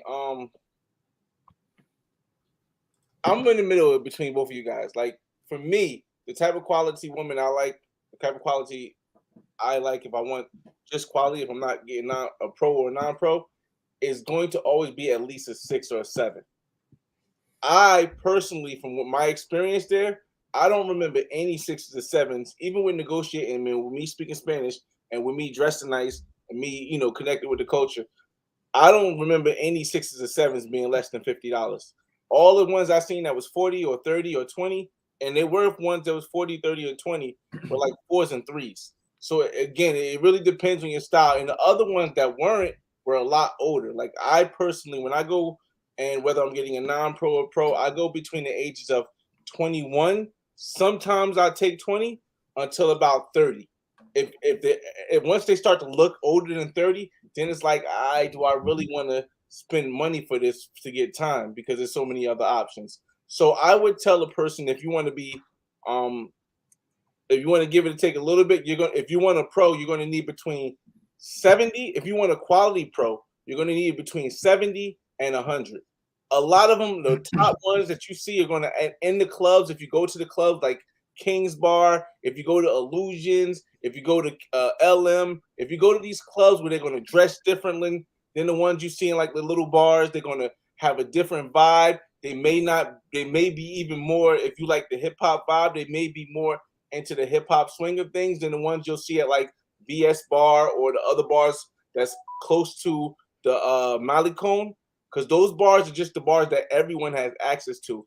When you start to go outside of where the Malecone is to New Havana and to places outside of the main areas, like Myanmar. Mio Tuyu, you're going to get a different quality of woman. It's not just pros, but non-pros as well. So again, it really depends. Yes, you can get them for 30, for 20, and for 40, but it depends what kind of quality you want. So if I was going to specifically want a pro every night and want to eat, and again, when it comes to eating, there's only two places that's going to be I'd say about a $20 meal between two people. And these are the top two places I felt as though was in Havana was to eat. The first one, the first one I say is FAC. If you go at Fabrica de Arte de Cubano, it's going to be a lot of restaurants there, and these restaurants might charge $6 or $7 United States for a meal. That's going to be the highest you're going to get. Then the one that I believe is better when it comes to food than aside from the one on the Malecone, which is going to be like a $20 meal, but aside from FAC is a place called Blicky's. Now Blicky's is going to probably be the best place that you eat, and that's going to be $20 for two people. So if you're spending $20, and that's one meal. So if you're eating at Blicky's twice, which it might be worth eating at Blicky's twice in one day, you figure that's about $40 a day on food, right? That's, if you're not trying to budget, $40 a day on food. Then if you want to do an activity, I'm going to say if you're going to do activity, you probably only do 2 activities while you're there for 4 days, or 3 activities while you're there for 5. You're not going to want to do it every day. Someone said earlier that you should only pay $20 for a tour. That tour has to be very short. Like when I pay, because you don't understand, right now Cuba is going through a gas crisis, and the gas crisis is very, very bad. So the prices of gas and trips are going to cost a lot more money. Now, and mind you, I went in May, which was like 3 months ago, right? So if you're going to get an hour tour, it may cost you like $30, $40 for a whole hour for 2 people. It doesn't matter. Actually, it doesn't matter how many people you have there. It'd be $30 or $40 for a whole hour tour. I was able to converse with somebody and get 2 hours for like 40, and it was for 2 of us. But it's something I knew the person before. So again, all together, if you want activities and pros and food, and you want to eat at the top restaurant, we're talking about the top restaurant, Blicky's, or El Bicky, my fault. You're talking $10 a person at the what's name, plus let's say $20. Let's go his thing. Let's say $20 a person. That's $30. Plus the pro you're going to need is going to be $70. You might want to bring $100 a day, but you might want to bring a little extra. So $150 a day would get you everything that you want every single day you're there. And I want to chime in on that. And the areas that Flyboy was mentioning are in Myanmar. Myanmar is more of the upscale area, so that's where a lot of the tourists would normally go and frequent and party there. A lot of the Canadians, a lot of the Spaniards would go there in that particular area called Myanmar. But if you're out in the old Havana, it's actually a lot different. So you got you have Calle 23, you got VS Bar, you got a lot of the smaller spots you could go and really party with the locals. The LMs, the 2.5 bars, whatever, they tend to cater more to tourists. So yes, you're gonna pay tourist dollars. For me, I like being around the locals. I prefer to be around the locals. And again, like hunger is not a top priority for me. If it happens, cool, but it's not gonna be the primary focus for me. So for me to just go out there and have a good time and just go with the flow, that's my thing now. Yeah. But everything he said is point. That's why I said $100 a day should be more than enough. If you need to spend more than that, then that's on you. But I think for me, knowing that this could be, my second time going back since 2017, I'm kind of more chilled now. I'm not as anxious to do everything. I can more relax. So I could just go there and just take my time and just take it all in. Yeah, one thing to add, especially for what Flyboy said, I agree with a lot of the stuff that he said. How also I would add that there is several different factors that come into play depending on the person and what's going on. Because yeah, I agree with him. The $20 for the tour, $20 per person. I was able to score that with my boy. We did it for about an hour. We were able to get that whole hour moving around the whole entire city and so forth. And I know that I think Milano went out there. I think that they were jacking up a little bit more. If I'm not mistaken, don't quote me on that, Milano. No, you're gonna probably come out for this video or whatever. But but I'm just saying is that and one thing I definitely say that yeah, for the higher quality, different type of women, yeah, they're gonna be trying to overcharge you. One thing I noticed that from my perspective is that a lot of the negras they're gonna charge a bit less compared to a lot of the lighter skinned women that basically from when I was going between the two or so between the dark skinned women and the lighter skinned women, and also there was different prices depending on what day of the week, if it was like during a weekday or if it's the weekend. So I saw a lot of variation, different factors that led to different prices and what people are stating. Yeah, I mean, the thing, guys, there's a lot of variables that comes into this. It's never a fixed arrangement. Now, granted, colorism does play a role. So depending on who you talk to, they may give you a different price point, but that's how it is. Wow. I will say this real quick. Here's the thing. There's a difference when you go as a content creator versus when you go just to enjoy yourself and enjoy the community.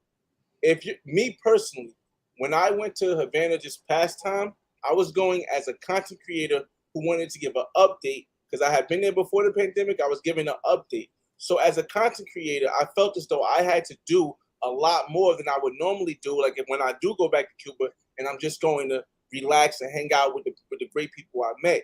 Now, as a content creator, I feel as though you have to get a section at the club.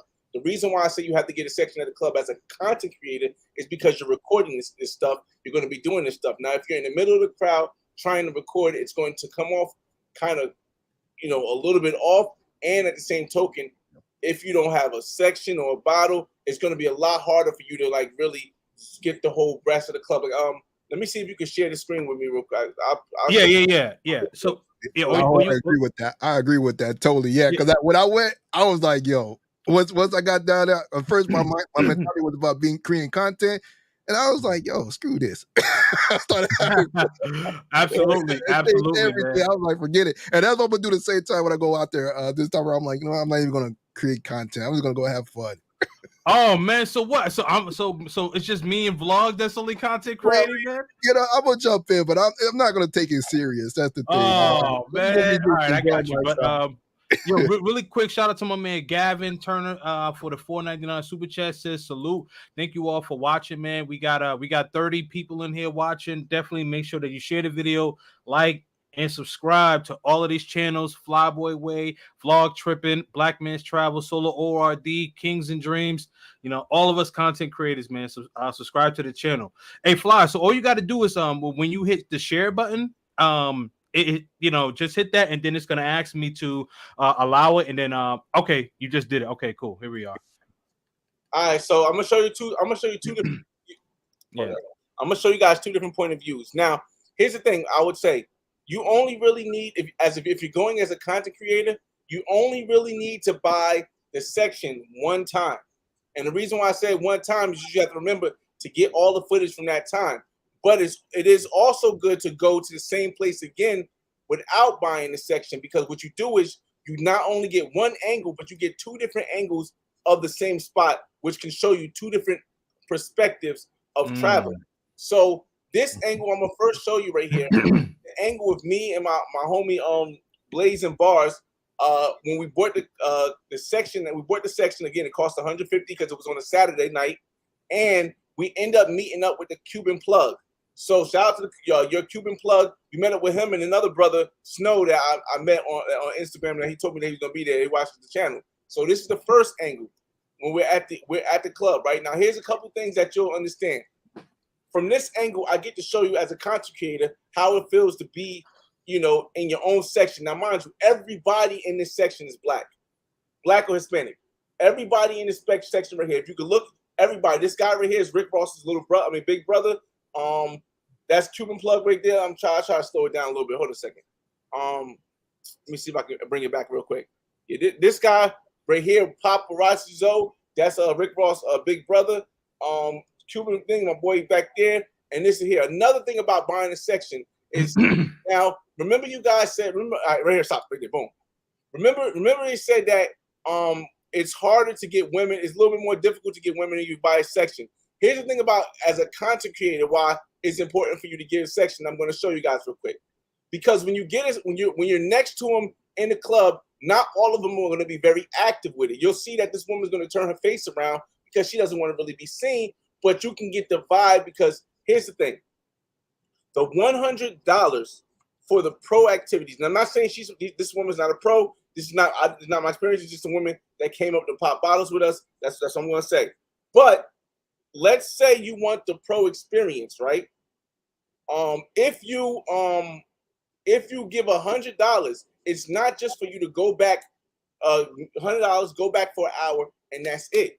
And that's what a lot of people get wrong. What the pro experience in Cuba is, I don't know if it was like this before, because before I didn't really have a strong pro experience, but now I did.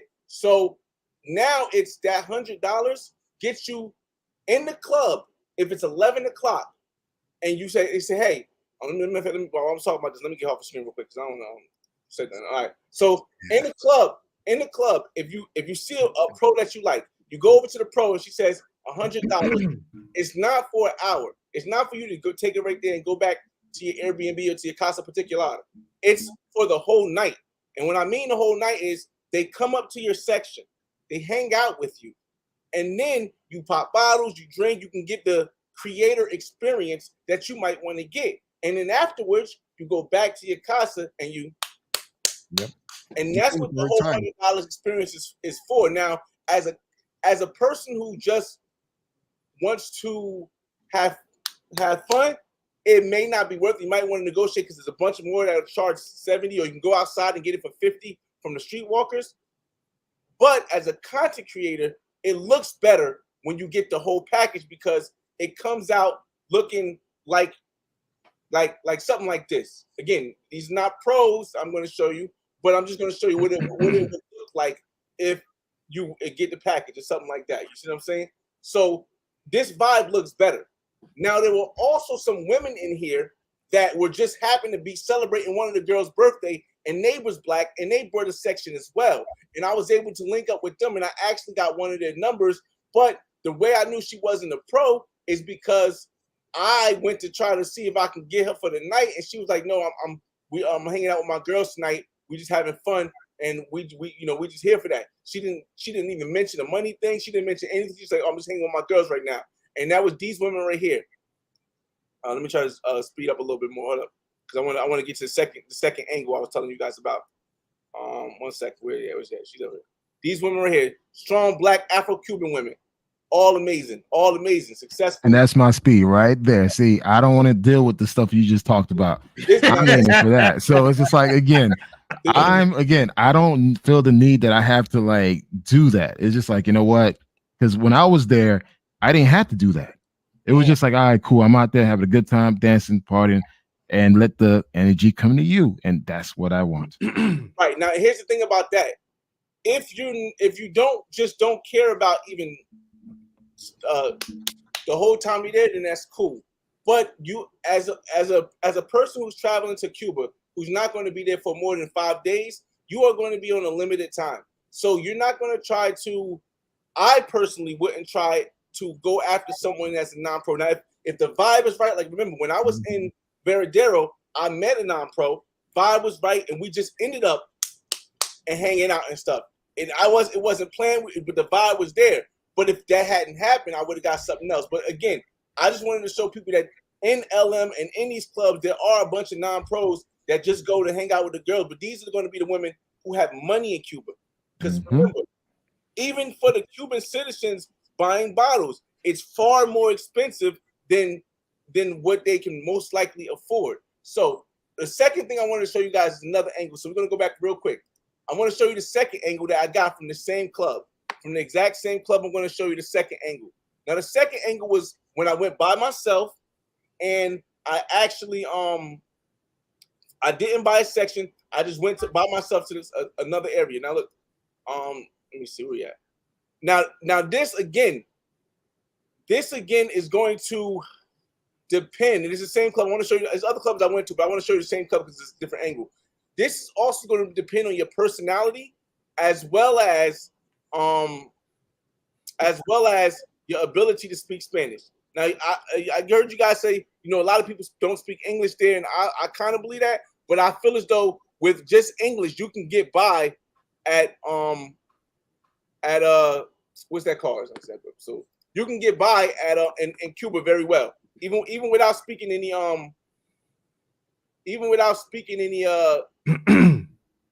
English. Without any speaking any Spanish.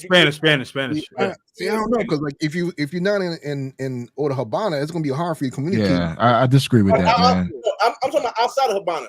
Well, that's the thing. Is like the places that you're talking about that's where all the Canadians go, which is in Myanmar. But once you're in Central and Old Havana, no one's not speaking English there.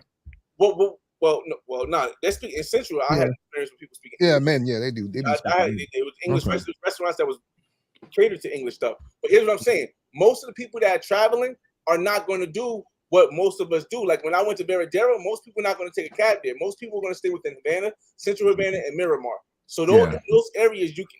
I speak to the people who are going to those areas because unless you're a vivid traveler, you're not going to venture out past that. Yeah. So here's over here. Now look, here's the second way of filming when you go in the club. Now here's me. What I did was I started filming here, and I go directly into the club filming, and I show you a whole different angle. Now this is just for content creators who want to see, because when you come in, that's my vibe. When you come in here, boom, you see how it is. You see the Afro Cubanos, you see the mulatto Cubanos, you see the Blanca Cubanos. Yeah, having fun, and this gives you a first-hand experience of how it is. And this is the part that you mentioned that I feel as though you won't be able to get if you're in a section, because if you're just sitting in the section the whole time, you're not going to be able to walk around and do this. Yep. Give people the vibe. So I think both are needed, but as a content creator, like when I go back, I don't feel as though I need to get section, so I might not. But as a content creator, it's got to be that you get a section. Having the 360 camera is going to be perfect in this environment. That 360 camera will capture all that. Absolutely, man. Absolutely. And I love that you got both perspectives, because I'm like, yo. Yeah, no, that's absolutely smart. That's absolutely smart, Yeah, because this is the perspective. Like every time I go to a club, every country, this is kind of like the feel that I love, because like this is my high. I'll be dancing all night with everybody, snatching women, off of VIP, wherever I could think of. I just be having a ball. But you know what? I want to chime in to what Flyboy mentioned, and again, maybe that's just my experience. Like whenever I do a sectional, it really depends on the type of club. Some clubs, it's better not to have a section. It's better to be amongst the people and just be with the energy. Then there's certain clubs that you are better off getting a section, because you can sit down and get a good view of what's going on. So it really depends on the venue. So guys, before you commit to a section, just do a quick walkthrough of the venue. Just see, okay, should I get a section or not? And again, the section will probably cost you $100. If you got 4 or 5 dudes, you got to split that apart. That's $25 a piece. You're good. You get a bottle or 2 bottles. But again, I like the pregame. So by the time I get to the club, I'm ready, feeling nice. All I need to do is just get a bottle, and that's it. I'm done. But again, this is great content. By the way, Flyboy, this is amazing content, man. Yeah, this is definitely dope. Really quick, shout out to Original Man for the $2 super chat. He says, "Salute, brothers. Passport brothers are up. Definitely make sure that you are getting your flights. Get your flights, man." Another thing I would say is make sure because like when I was watching Milano's channel, Milano went to a lot of clubs I didn't even know existed. I'm gonna be real with you. He went to a lot of clubs I didn't know existed. So when I do go back, I would go back to that club, because a lot of people don't, when they pan the room, they move so fast, you don't really get this experience where you get to actually see individuals without the blurriness. And I feel as though this is the best way you could really tell like how women are looking in Cuba. Like right here, pause. I want you to see this part right here. Look what happens. Look what happens. I'm going to tell you exactly how this went. And mind you, I'm sitting right next to him, so I'm telling you just how it went. She leaned the Blanca Cubana leans over to her friend and says, "Is the guy behind me a black Cuban, or is he from America?" Right? She says, "Is the guy a black Cuban?" And her friend nods her head no. Watch, you're gonna see her friend nod her head no. And then guess what she starts doing? She starts dancing. Yeah. I guess they thought either the music was too loud and I didn't hear them, or I guess they didn't think I understood Spanish. So when I was like, oh, that's kind of funny. It was kind of funny when that happened. And like I said, I tell people, if you can read lips, you can see exactly how it went down. It was so funny. This part was just super funny to me. I'll definitely show you guys a couple other So bars. which club is this one right here? This is LM or? This is LM. This is All LM right. on a Wednesday. I went on this is a Wednesday. Boom, boom. Wednesday. Yeah. Beginning it in. Yo, hold up. I thought I was gonna go out tomorrow, but yo, hold on. Yeah, yo, I was partying every night when I was there. yeah. I think I'm gonna have to slide to LM. Like a lot of people don't know. Man, That. I thought I was. I don't know, man. Yeah, I think I'm about to take that dive, bro. So actually, it's actually the same. It's actually the same. What's the name? Actually, I'm gonna go to King's Bar next. Hey, Flatboy, Habana Club. How was that one? How was that venue? Habana Club. Oh, you mean in Veradero? No, like if you scroll back up, I saw when I say Habana Club. Oh, don't worry about it. If you scroll all the way up.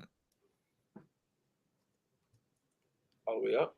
Yeah, right there. That one right there. It's Habana, Cuba. Oh, okay. My bad. No, I went to Habana Club, but Habana Club is in Veradero. Oh, Veradero. Okay. Yeah, but see, the majority of people are not going to go to Veradero. Let me tell you why. It cost me, and I'll let's play the back when I talk. It cost us $130 to get from. Remember, the Cuba has a big gas issue. To get from Havana to Veradero costs us $130 one way and $100 back because the guy was late. But basically $100 just to get there, right? And it was $130 ain't really a lot for us. But just to think about it, this is the reason why a lot of people don't go. But once you get there, you're gonna have to get a room because it's a 2.5 hour drive to Veradero. But in Veradero, you're gonna get some different places that it's a tourist area, and you would think it costs more, but it's not. Like we went to this place right here called Continental Cabaret. Now Continental Cabaret is considered the high-end club of Veradero. And mind you, Veradero is the biggest tourist spot. I know Havana costs more because more people can get there and more planes fly there, more people know about it. But the tourist area is set up to be a tourist area is actually Veradero. The beaches are probably literally top 2. I have seen beaches in Dubai. I've seen beaches in 15 or 13 other 12. I don't know, a lot of other countries. But the beach in Veradero, after seeing it for the first time, is top 2 to me. So, like I said, I'll show you guys the beach real quick, and then we'll get after. It's actually one of the top and best beaches in the world. It's the top 2. Like I've been to the beach by Guaynabo and next to, because there's a beach about 30 minutes away from Havana. There's a beach in Guaynabo. We went to Guaynabo also. In Guaynabo, there's a beach. The first time we went to Guaynabo. Hey, did you check out a beach called Santa Maria? I'm not sure the name of it. That's about 30 minutes outside of Havana. Is it in the Guaynabo? I think so. That's probably the same area there. The beach was very good. That beach was like it was really good. But I'll show you very there. But before I get to that beach part, I'm going to tell you about the Continental Cabaret. Remember how you guys know that me personally, I don't wear chains, I don't wear jewelry except for earrings. I might wear a watch every like now and like then. And I was like, I wouldn't expect people to wear that. I wouldn't expect anybody going there to wear that. But in the Continental Cabaret, the Cuban people here must have a direct connection. These are the Cuban college people, college kids, the college young adults that in Cuba, Cubans that are in college in Cuba, whatever. But the Cubans that come from the wealthier families. Because in this place, you're going to see a lot of people, whether it's fake or real, I don't know, with gold, with name brand gear. You'll see them dressed up, all in this place right here. And that right there was like, it was something that it really shocked me, because even in Havana, I wasn't seeing the amount of styles and name brand and jewelry that I was seeing here. And it's to get in the club, it was $20 to skip the line, which for them is a lot, but for us is nothing. And to get a bottle, it was $20 to sit in the line. And this is like a Tropicana feel where they have people that come out and they perform, and it's a stage, and you see the guy walking us to the what's name, and it stays dark. So the only part I can show you where the people had jewelry on is when I went into this the bathroom part, and it's right here, and you'll see the guy right there. Boom, you'll see one guy right here, black guy with a bunch of jewelry on here. He's Cuban. A chain right here, he's Cuban. Watches right here, he's Cuban. And then you see the women come, and the women are dressed up. So again, like the atmosphere in Veradera is completely different. Like it's safe in both places, but you can tell that Veradera is the place where the Cubans with money or have a connection with the government or have a connection with people outside of Cuba that's sending money. This is the place where they go. So again, and you would think they was regular black people. No, they're not. I mean, you would think they were black Americans, but they're not. You'll see the women coming in nice dresses, coming dressed up, and it's even the woman has a chain on. So again, it's just depends on where you go. Now, Veradera Club is the other part that you guys mentioned. I'm just show you a little bit of the start of the show and how extravagant it is. Eventually, everybody like kind of mixes in. They start dancing with each other and stuff. But you don't want to start your club night in Havana. Since you guys are going, you don't want to start your club night till 11 o'clock because most of the clubs, if not all of them, are open till 6 in the morning. Maybe Club Johnny's. You might want to go to Club Johnny's at 11 first or something like that. But I just wanted to show you about that. Now, this is the Havana Club. I said all that to say this. This is the Havana Club that you guys had mentioned. But this is the club, I believe they had one in Havana as well. But I don't know where it's at. I haven't seen that yet. But this is mostly tourists. When you go to, and there's nothing wrong with that.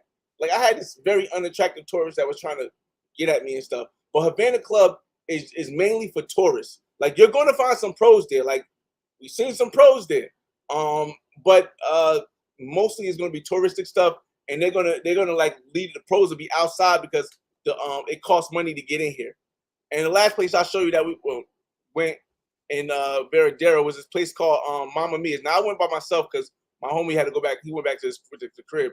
But it's this place right here called Mama Mia's, and I went with this Morena woman right here.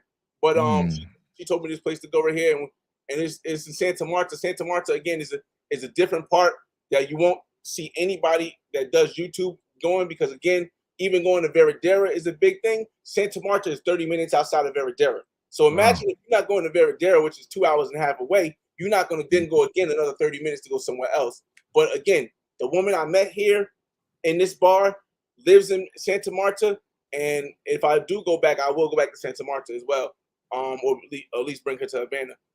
But the vibe is good, as you can see. Everything is. This is what I'm saying. Like when you go to like the VS bars, it's cool. I went there. We didn't go inside. We looked inside. Inside, it looks small from the outside, but when you get inside, you can see it's decorated. It's not.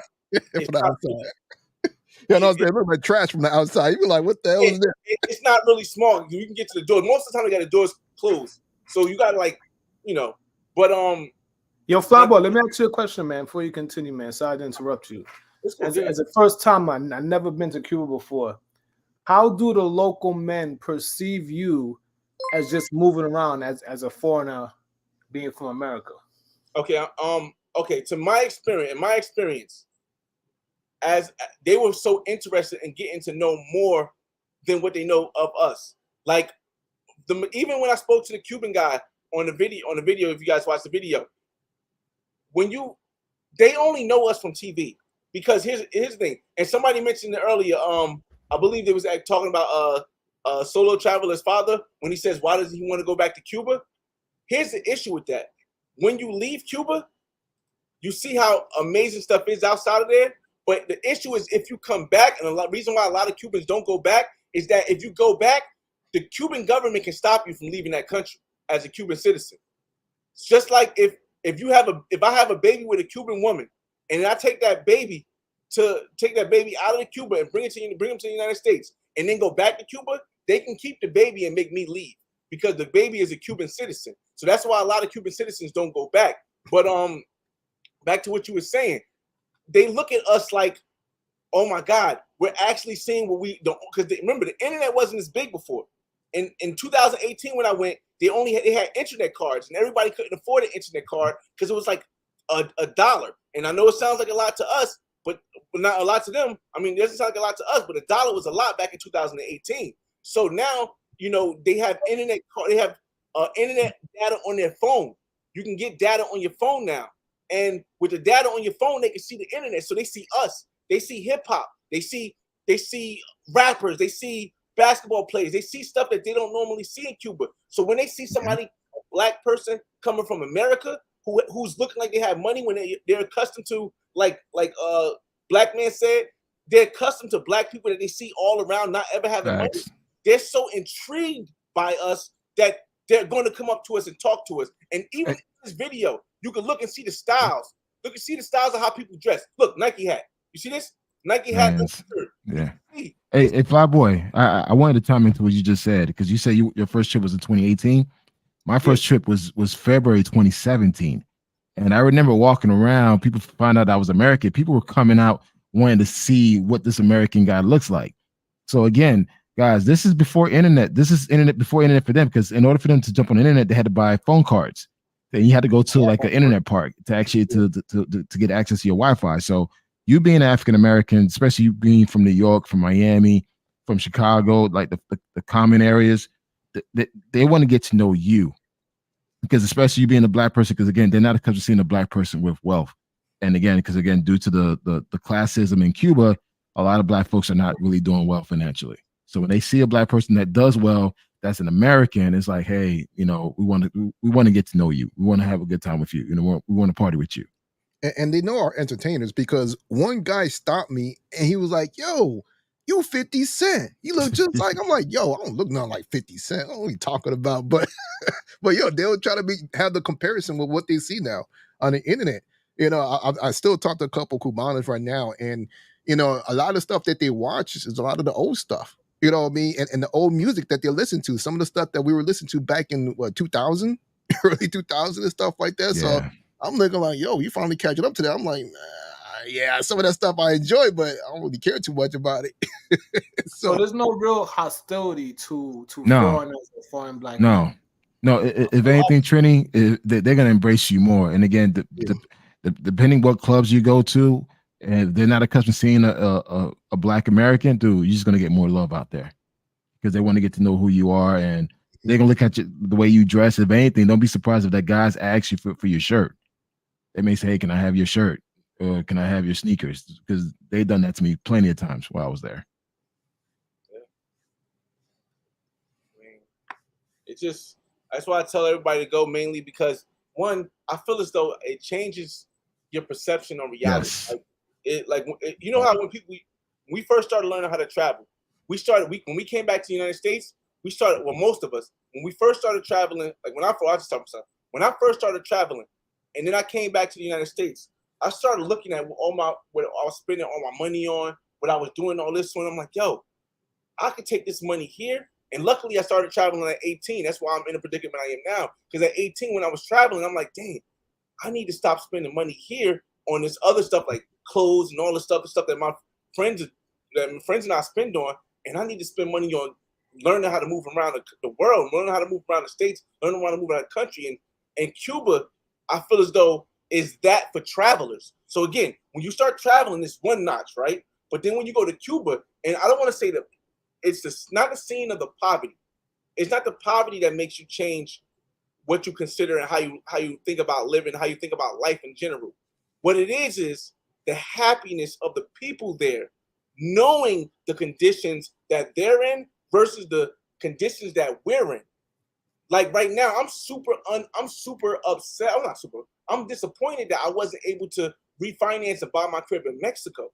But then when I look at the happiness of the people in Cuba and how they're happy with what they have, I can be like, all right, well, it'll come eventually, but I should be happy with what I have now. And I think that is what is a refresh, of course, for travelers. Like you start traveling, and as you travel more, you might forget how it feels. And then you go to Cuba and it's boom, all over. Yeah, you know what? I want to chime into what you just said, because when I went at 17, it was a reality check for me. It made me realize how grateful and blessed that I am as an American. And guys, you don't realize, like, sometimes we complain about the littlest things that play no factor in our life. And you go to these countries and you see like, wow, I should be blessed. I should be happy. I should do better. I should do more. It's just an eye opener, but also too, man, the Cuban people are so nice, man. Again, being raised in Miami, Dade County, went to school, University of Miami, man, my experience with Cubans were not the best because they were like, they were very on that colorism situation. But when I went to Cuba, and I remember the first time I was there, I put a post on my Facebook page. I said, Cuba's black. Bro, you know how many people attack my page? Like, because for me to say that, because again, black Cubans don't get no shine at all. And they seem like more like the forgotten people, but also the black Cubans is what make Cuba. The food, the culture, the dance, everything is black oriented. So it's just like, to go out there and give them credit. Like, hey, listen, we acknowledge for the stuff that you guys done for the people of Cuba and the country of Cuba. It was an amazing experience. And also too, it was just honestly at that time, it was one of the best countries I've been to based on just the people wise, not the, the buildings or what anything else, but the people. So, Kanal, let me ask you a question since you mentioned. But hey, man, I wonder. Now, let me get this in real quick. I'm sorry. I just want to give a quick. Oh, go ahead. Go ahead.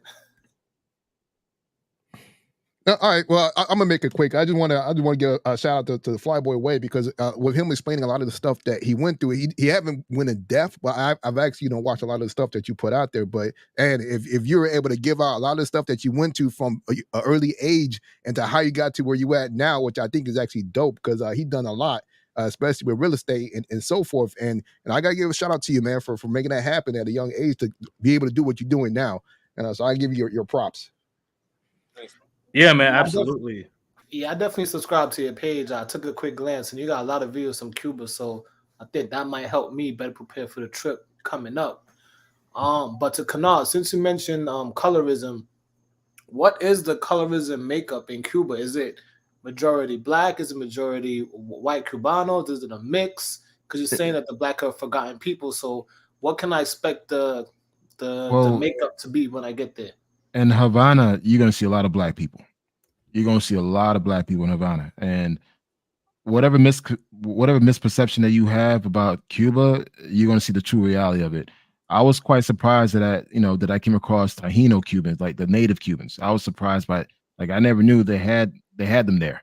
Of course, you got your European Cubans, the Blancas, but again, it's more of a mixture. But you'll be surprised just the amount of dark-skinned Cubans, like my complexion, your complexion, like ORD complexion, just walking around speaking Spanish and can't speak English. Right. That's just very common to see.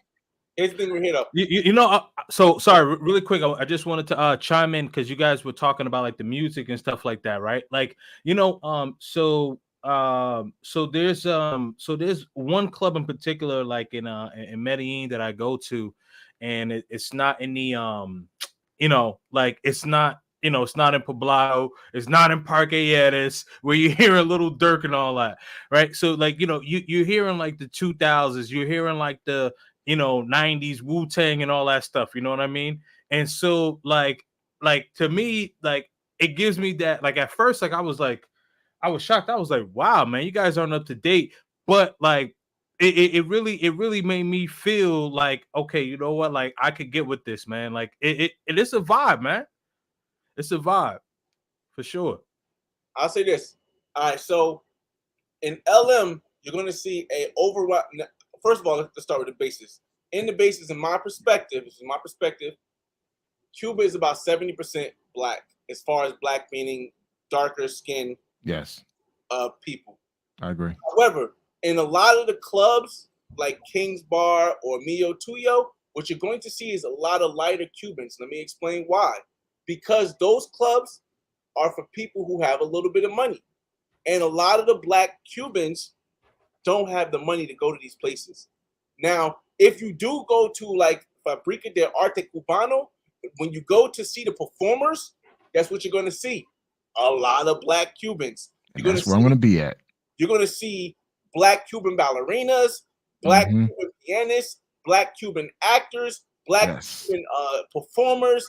And then you're going to say, oh, now I get what everyone is saying about this. But again, if you look at some of my videos, not as much as LM, but if I show you Mio Tuyo, we'll get to the Mio Tuyo. I just wanted to show you the other bar, King Bar. If I go to King Bar, like I was just at King's Bar, showing you in the background, you'll see, boom, you'll see more lighter skinned Cubans. Again, in Cuba, their history with racial disparities, as far as like we in the United States had Jim Crow, we had at 200 years ago, black people couldn't read. We had slavery for 400 plus years. We had segregation. In Cuba, they didn't have these this much. They had slavery, but they didn't have stuff as separated. Well, oh, you're black and you white. And you'll hear if you can't take my word for it, I could play a Cuban who's lived in Cuba all his life that I met here, that I have him recording saying the exact thing. It was never you're black, you're white as a Cuban, we're Cuban. It was always we're Cuban. So the experience between the people, it's more a classist thing where they say, oh, you're a lower class and I'm a higher class versus, oh, you're black and you're white. So when you go to these clubs, you're going to see a lot of what they consider white Cubans run up to you because they know you're American, even though you're black. They know you're American and they know you got money, and they're gonna come up to you like, "Oh, how you doing, Bobby, Bobby, Bobby, Bobby?" Even if it's not a pro, because again, it's a classist thing. Capitalism. Yo quiero negras, man. That's all I want. Yo quiero negras. That's all I'm going for. I just want to play this one part. Then I'm gonna let you guys talk if you can. You guys talk my fault, not let you, but you know. No, you good, man. You good. You give me some great information. I just want to play this one part because again, there's always people that are going to be speculative because I tell people all the time, it's just my perspective. But I want to play this part because a lot of people want to hear it from the person's mouth that's saying this guy right here. Let me see, where's he at? I want to get to the exact part where he explains everything that I'm talking about right now. My family Cuban look when you sacrifice. Hold on, no. Cuban look all the business is more open for business. Let me see, where's that? Give me some time. Capital. And the whole Here go. mother to the father to the restaurant. And he's gonna explain. He's black. All right, right here. People open the eye when you eye. All right, right here. This is good. To capital. It's a future. Simple. All right. Online now working private and smiles. You guys hear? White. Yeah, we can hear it. 9% Cuban people now renunciate to working to the government because people open the mind to capital. It's a future. It's impossible. So no puedes stop it? No, it's impossible to stop capital mentality. Impossible. Pero it's a small place. If you can't stop it in a small place, how can you stop it in a big place? Yeah. It's impossible because when people open the eye, when you I don't know the color is white, I know it's white. But when people talk, this is white, this is black, you go, he's black, this is white. And people look, capital is necessary, capital conversion. When he's made business, I just want that part right there to play. I mean, just to show you guys that what I'm saying is an experience that someone who has never left the country. This guy has never left the country. He doesn't own a cell phone. He doesn't go. He's probably been on the internet before, but this is not. He's a teacher in this school. So this is somebody who doesn't have family outside of Cuba, who doesn't work in the government of Cuba. And he's telling you the exact same thing that I'm telling you. It has to have, see, we're so used to history, but history is not inclusive. What history is just one perspective. History is the European perspective of what happened in the past. But what I'm giving you guys is a more inclusive perspective. If I just went to Cuba and I told you what I thought without giving you somebody from Cuba who's never left, who's a teacher there, his experience and his thoughts, then it wouldn't be inclusion. It would be something like, no offense, something like what I want to say his name, something like what another content creator did, which got people in jail. Yeah. This is the difference between what I do and what we do actually, because we as Black people from the United States, we understand this. We understand what happened. We've been through this. So it's like, I feel as though what we've been through changes us to be more inclusive to everyone else versus to be a colonist when we go places. And that's why, again, when I say things, I always like to point out the inclusive commentary of somebody of a place that I went. So I agree. I agree. And again, I said this kind of earlier because when I donated some school supplies at a local school, I spoke with the teacher and she kind of gave me the rundown about the Black history in Cuba. and how everybody gives a lot of attention towards Fidel Castro, but no one doesn't pay attention of Batista, who's like 100 times worse. And it's just like, this is the guy that actually purposely made sure that Afro-Cubans did not get any education and did not get access to healthcare. He kept them in the countryside. Or if they were in the city of Havana, they only could do more servant jobs. They couldn't become doctors or lawyers or anything like that. So again, when you out there as a black person in Cuba and a lot of these countries, it's good to talk to the locals, man. Like sometimes take a break from the whole party and getting lit. Like sometimes talk to everyday people and get in their head and figure out what's going on. And you can learn a lot, man. And that's one thing I know for a fact that if you go to Cuba, you will learn if you open yourself to it. Thanks. I say like one thing that what you mentioned about the whole Batista thing and the whole Fidel Castro thing. I won't say who, but I spoke to somebody because it's a lot of you can't really put somebody out there. I'm just telling people, for the people that don't know. I know we know, but you can't put somebody out there when you talk about certain things.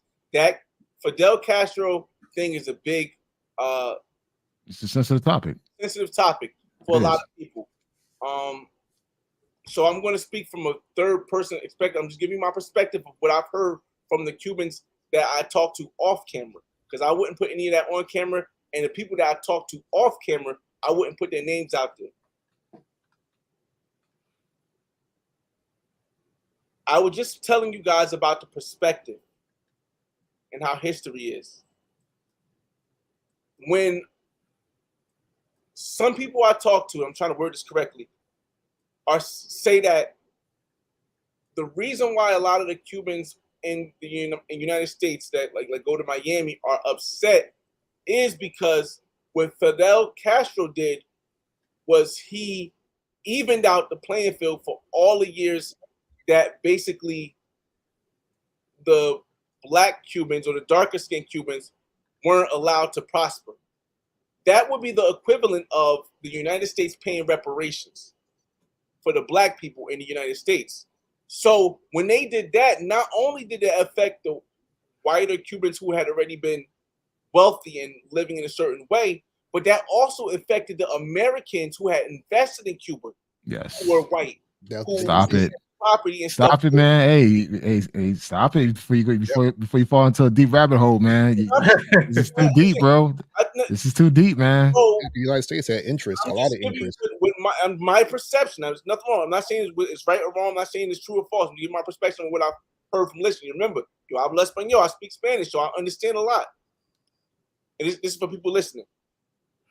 What happens is that when Fidel did this, some people think that because the American and the people that was investing in and what they're saying is the people who were investing in Cuba from America were the mobsters and the gangsters who had money, who couldn't use that money in the United States because it was illegally obtained goods.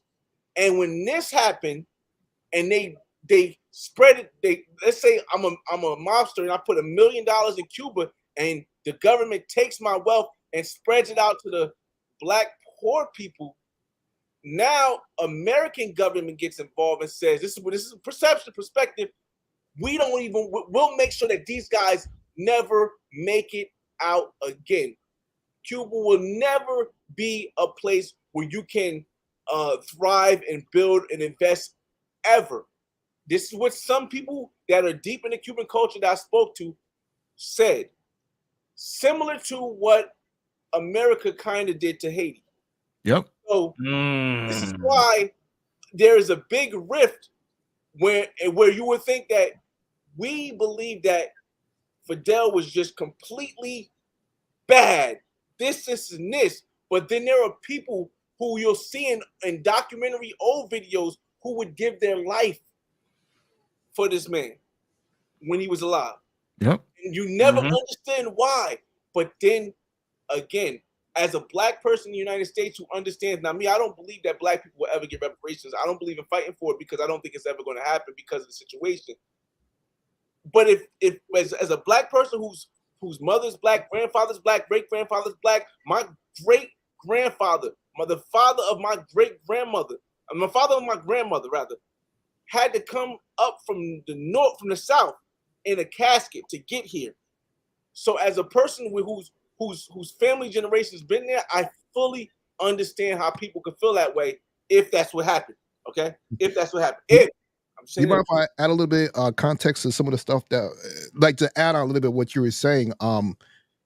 Back in that time, also, basically, Cuba was like the Las Vegas.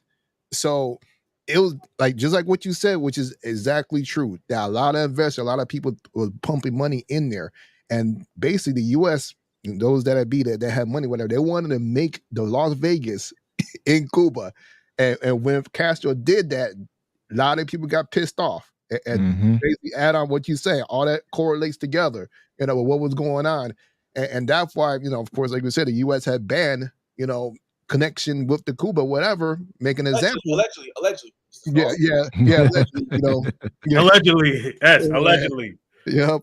The fact of what was going on. So, so that's one of the reasons why, we have this embargo stuff and everything, why there's so much of a rift between the both, United States and Cuba, especially with Castro. And you know what? One thing I want to say, guys, and to the listeners, guys, make sure to like this video. We're dropping real history, real perspective. We're not talking about the typical stuff that you normally hear. Each of us have been to Cuba. Each of us has spent time there, and again, guys, Cuba is a beautiful country. Go visit, but again, just check your just manage your expectations and go there for more than one thing. Don't go there for that strictly one thing. Just go out there, enjoy the people, and support the people. Learn about the culture, the history. Because again, I lived in Miami, raised in Miami. I always got a different perspective of Cuba because based on what the Cubans in Miami were telling me. But when I went to Cuba for myself and then learned it on my own, everything they said literally contradicted. So I'm like, wow. So it's a whole different perspective. And again, to go there and see so many Black Cubans, that was an eye opener for me. Because again, I'm from Miami. You don't see Black Cubans, but Cuba's only 90 miles away from Florida. Right. Yeah, most of my family members, they're more like lighter skin. Here's why I'm like, well, not light skin, but like more like the way that my inner arm is or whatever. They're more a little bit lighter shade than me. So you'll see a lot of that here in the United States and so forth. Reason why I'm darker because I'm mixed with Haitiano. I'm Haitian and Cuban, so yo, Zoe, dog, yo, Zoe Haitian, dog, raise them flags, man. You ready to go? Salute, man. I know we get ready to hit the 2-hour mark, King James. I just want to make sure you remember when you go, before you go, like right now. I don't know if you can go to CVS. I don't know if you can go to stop place or something like that, but pack 2 Gatorades for every day you're there.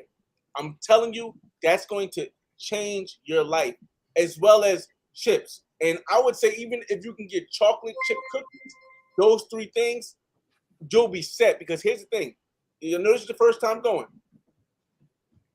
After about 11 o'clock, after about 10 o'clock, 90.95% of the stores that you can get food from are going to be closed. So you're not going to be able to get no snacks. And remember, even when it comes to going to the grocery store, you as a United States citizen, I'm not going to say you can't, because some people say you can't, but it's going to be very difficult for you to buy something from the grocery store that you can just snack on and eat.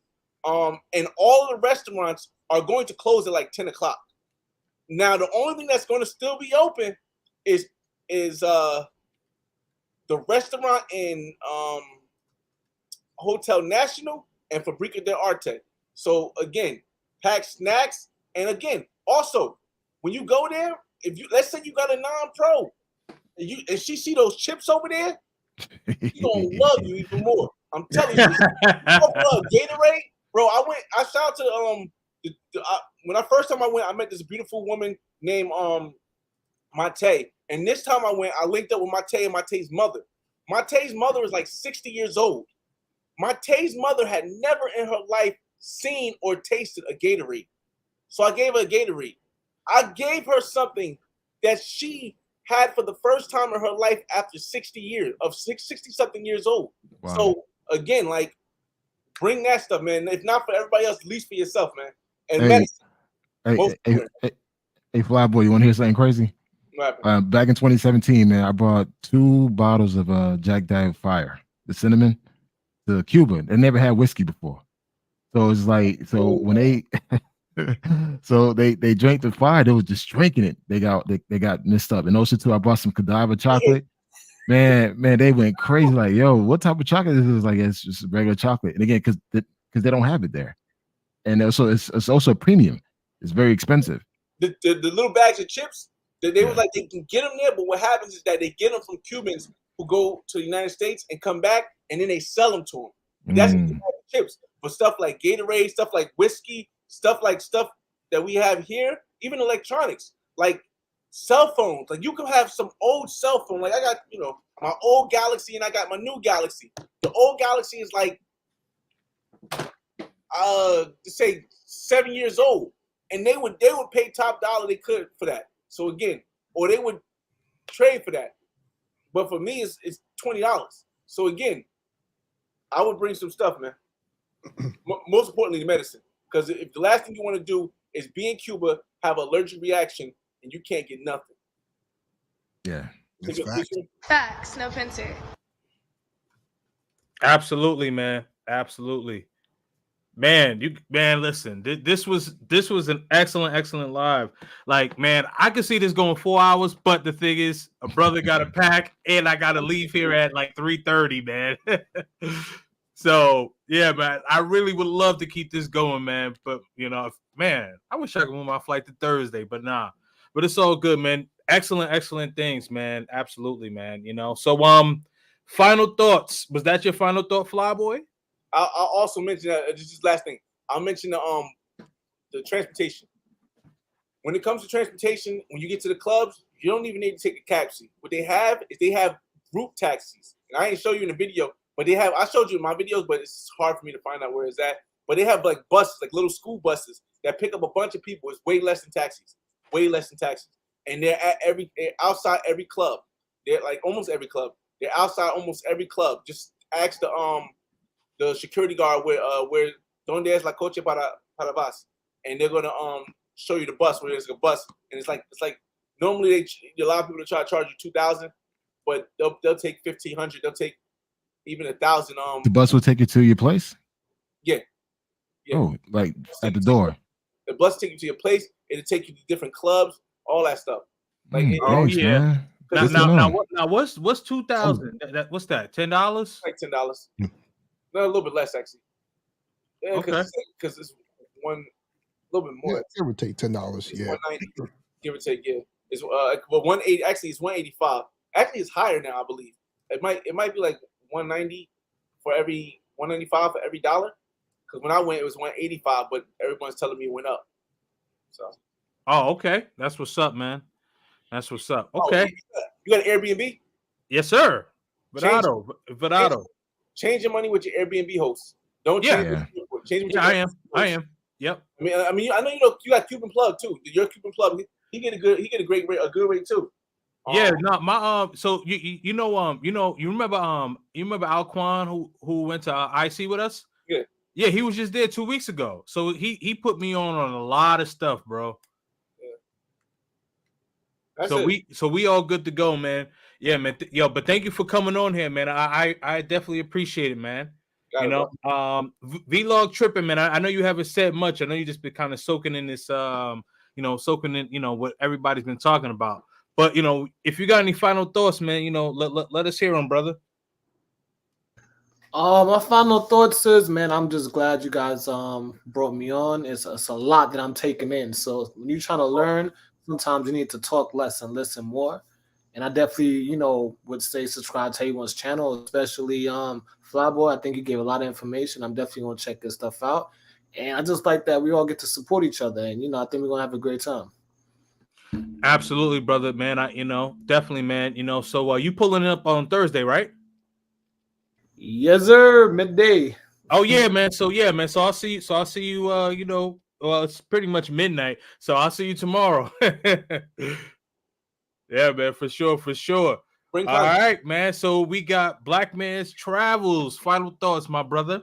No, man. Great live, man. I really enjoyed this whole collab of guys sharing best practices and experiences. And the guys, I hope this encouraged you guys to just look into Cuba as a potential place to visit. There's a lot to do and see there, and don't let people that never been to Cuba to discourage you from actually going. And I'm hoping that once we get back from Cuba, we have a lot of great content that we could give you guys up to speed on. So again, we're looking forward to it. It's going to be about 10 of us down there, man. We're going to go out there and have a great time, man, and take over. That's it. Absolutely, man. Yeah, man. So we definitely got to do like a part 2 of this when we come back. You know what I mean? You know, why go to Cuba part 2 or something like that? But we'll definitely do that, and I know we're gonna get some content. And Black Man, you know, I'm gonna need to borrow like at least 2 of them cameras, my G, for like, you know what I mean? I got you, though. I got you. Hey, Solo, what's up, man? Final thoughts, brother. Well, I don't even have much to say as a final thought, but first I'm just gonna say, yo, man, you know, shout out to all you guys that's on the panel. You know, appreciate being. I actually enjoy being out here with all you guys, man. Shout out to Flyboy, Black Man Travel, you know, same with you, Kings and Dream. Also, you know, the other brother we're gonna see down there who's soaking up all the information. So, you know, I look forward to go and meet up with you guys, have a good time. Cuba for me is all about having fun. Every single time I go there, it's just about having fun. So I may not have a lot of content when I come back, but I'm probably gonna have a little something. But all I'm gonna say that, hey, for those of you that are thinking about going to Cuba, you know, definitely a great place to go to. Like everybody said, just keep your mind open and just soak in the culture, everything that is there. You know, don't have no. Basically, talk to to everybody that you can, whoever you can talk to, and get more information about what's going on, history, and how the daily life of a regular Cubano. And basically you will have a good time. So those are my final thoughts. Yo, appreciate being out here. Hey, absolutely, man. Oh, my fault. Go ahead. No, bring condoms. yes, absolutely, man. Absolutely. You That's know. a given. What you talking about, bro? I'm telling you, I didn't see not one place that sell condoms with the bring condoms, bro. Yeah. Oh man, not one place, bruh.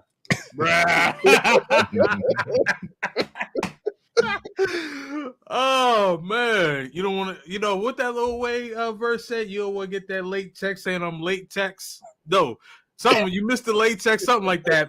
But yeah, I know exactly how it go if I hear it. But absolutely, man, definitely bring that on, man. Well, first and foremost, man, I'm very excited to go in a couple of hours, man. You know, I appreciate all the brothers that came on, you know, vlog tripping, Flyboy Way, you know, just impromptu came in, dropped a whole lot of knowledge, man. So you gave me a lot of clips, by the way, Flyboy Way. I think all of us. So, you know what I mean? So it's going to be, you know, great information you gave. Solo ORD, Black Man Travels, you know, vlog tripping, you know, we're all going to be down there at the same time. So it's going to be great. You know, if you haven't thought about going to Cuba before, definitely make sure that you do. We have a lot of good information there. We're gonna have a lot of great information when we come back. So definitely make sure that you're all tuned in. And please make sure that you are subscribed to all of our channels, man. I really appreciate everybody tuning in, everybody from all of these different channels tuning in. If you haven't heard of me, if you haven't heard of Solo ORD, if you haven't heard of Black Man's Travels, you haven't heard of Vlog Tripping, haven't heard of the Flyboy Way, now you've heard of all of us. So subscribe to our channels and make sure that you are absorbing this information. First thing and last thing, get there safe, get back safe, stay purposeful, and we are out. Peace. Peace, everybody. Peace, fellas and ladies. Yeah, we out.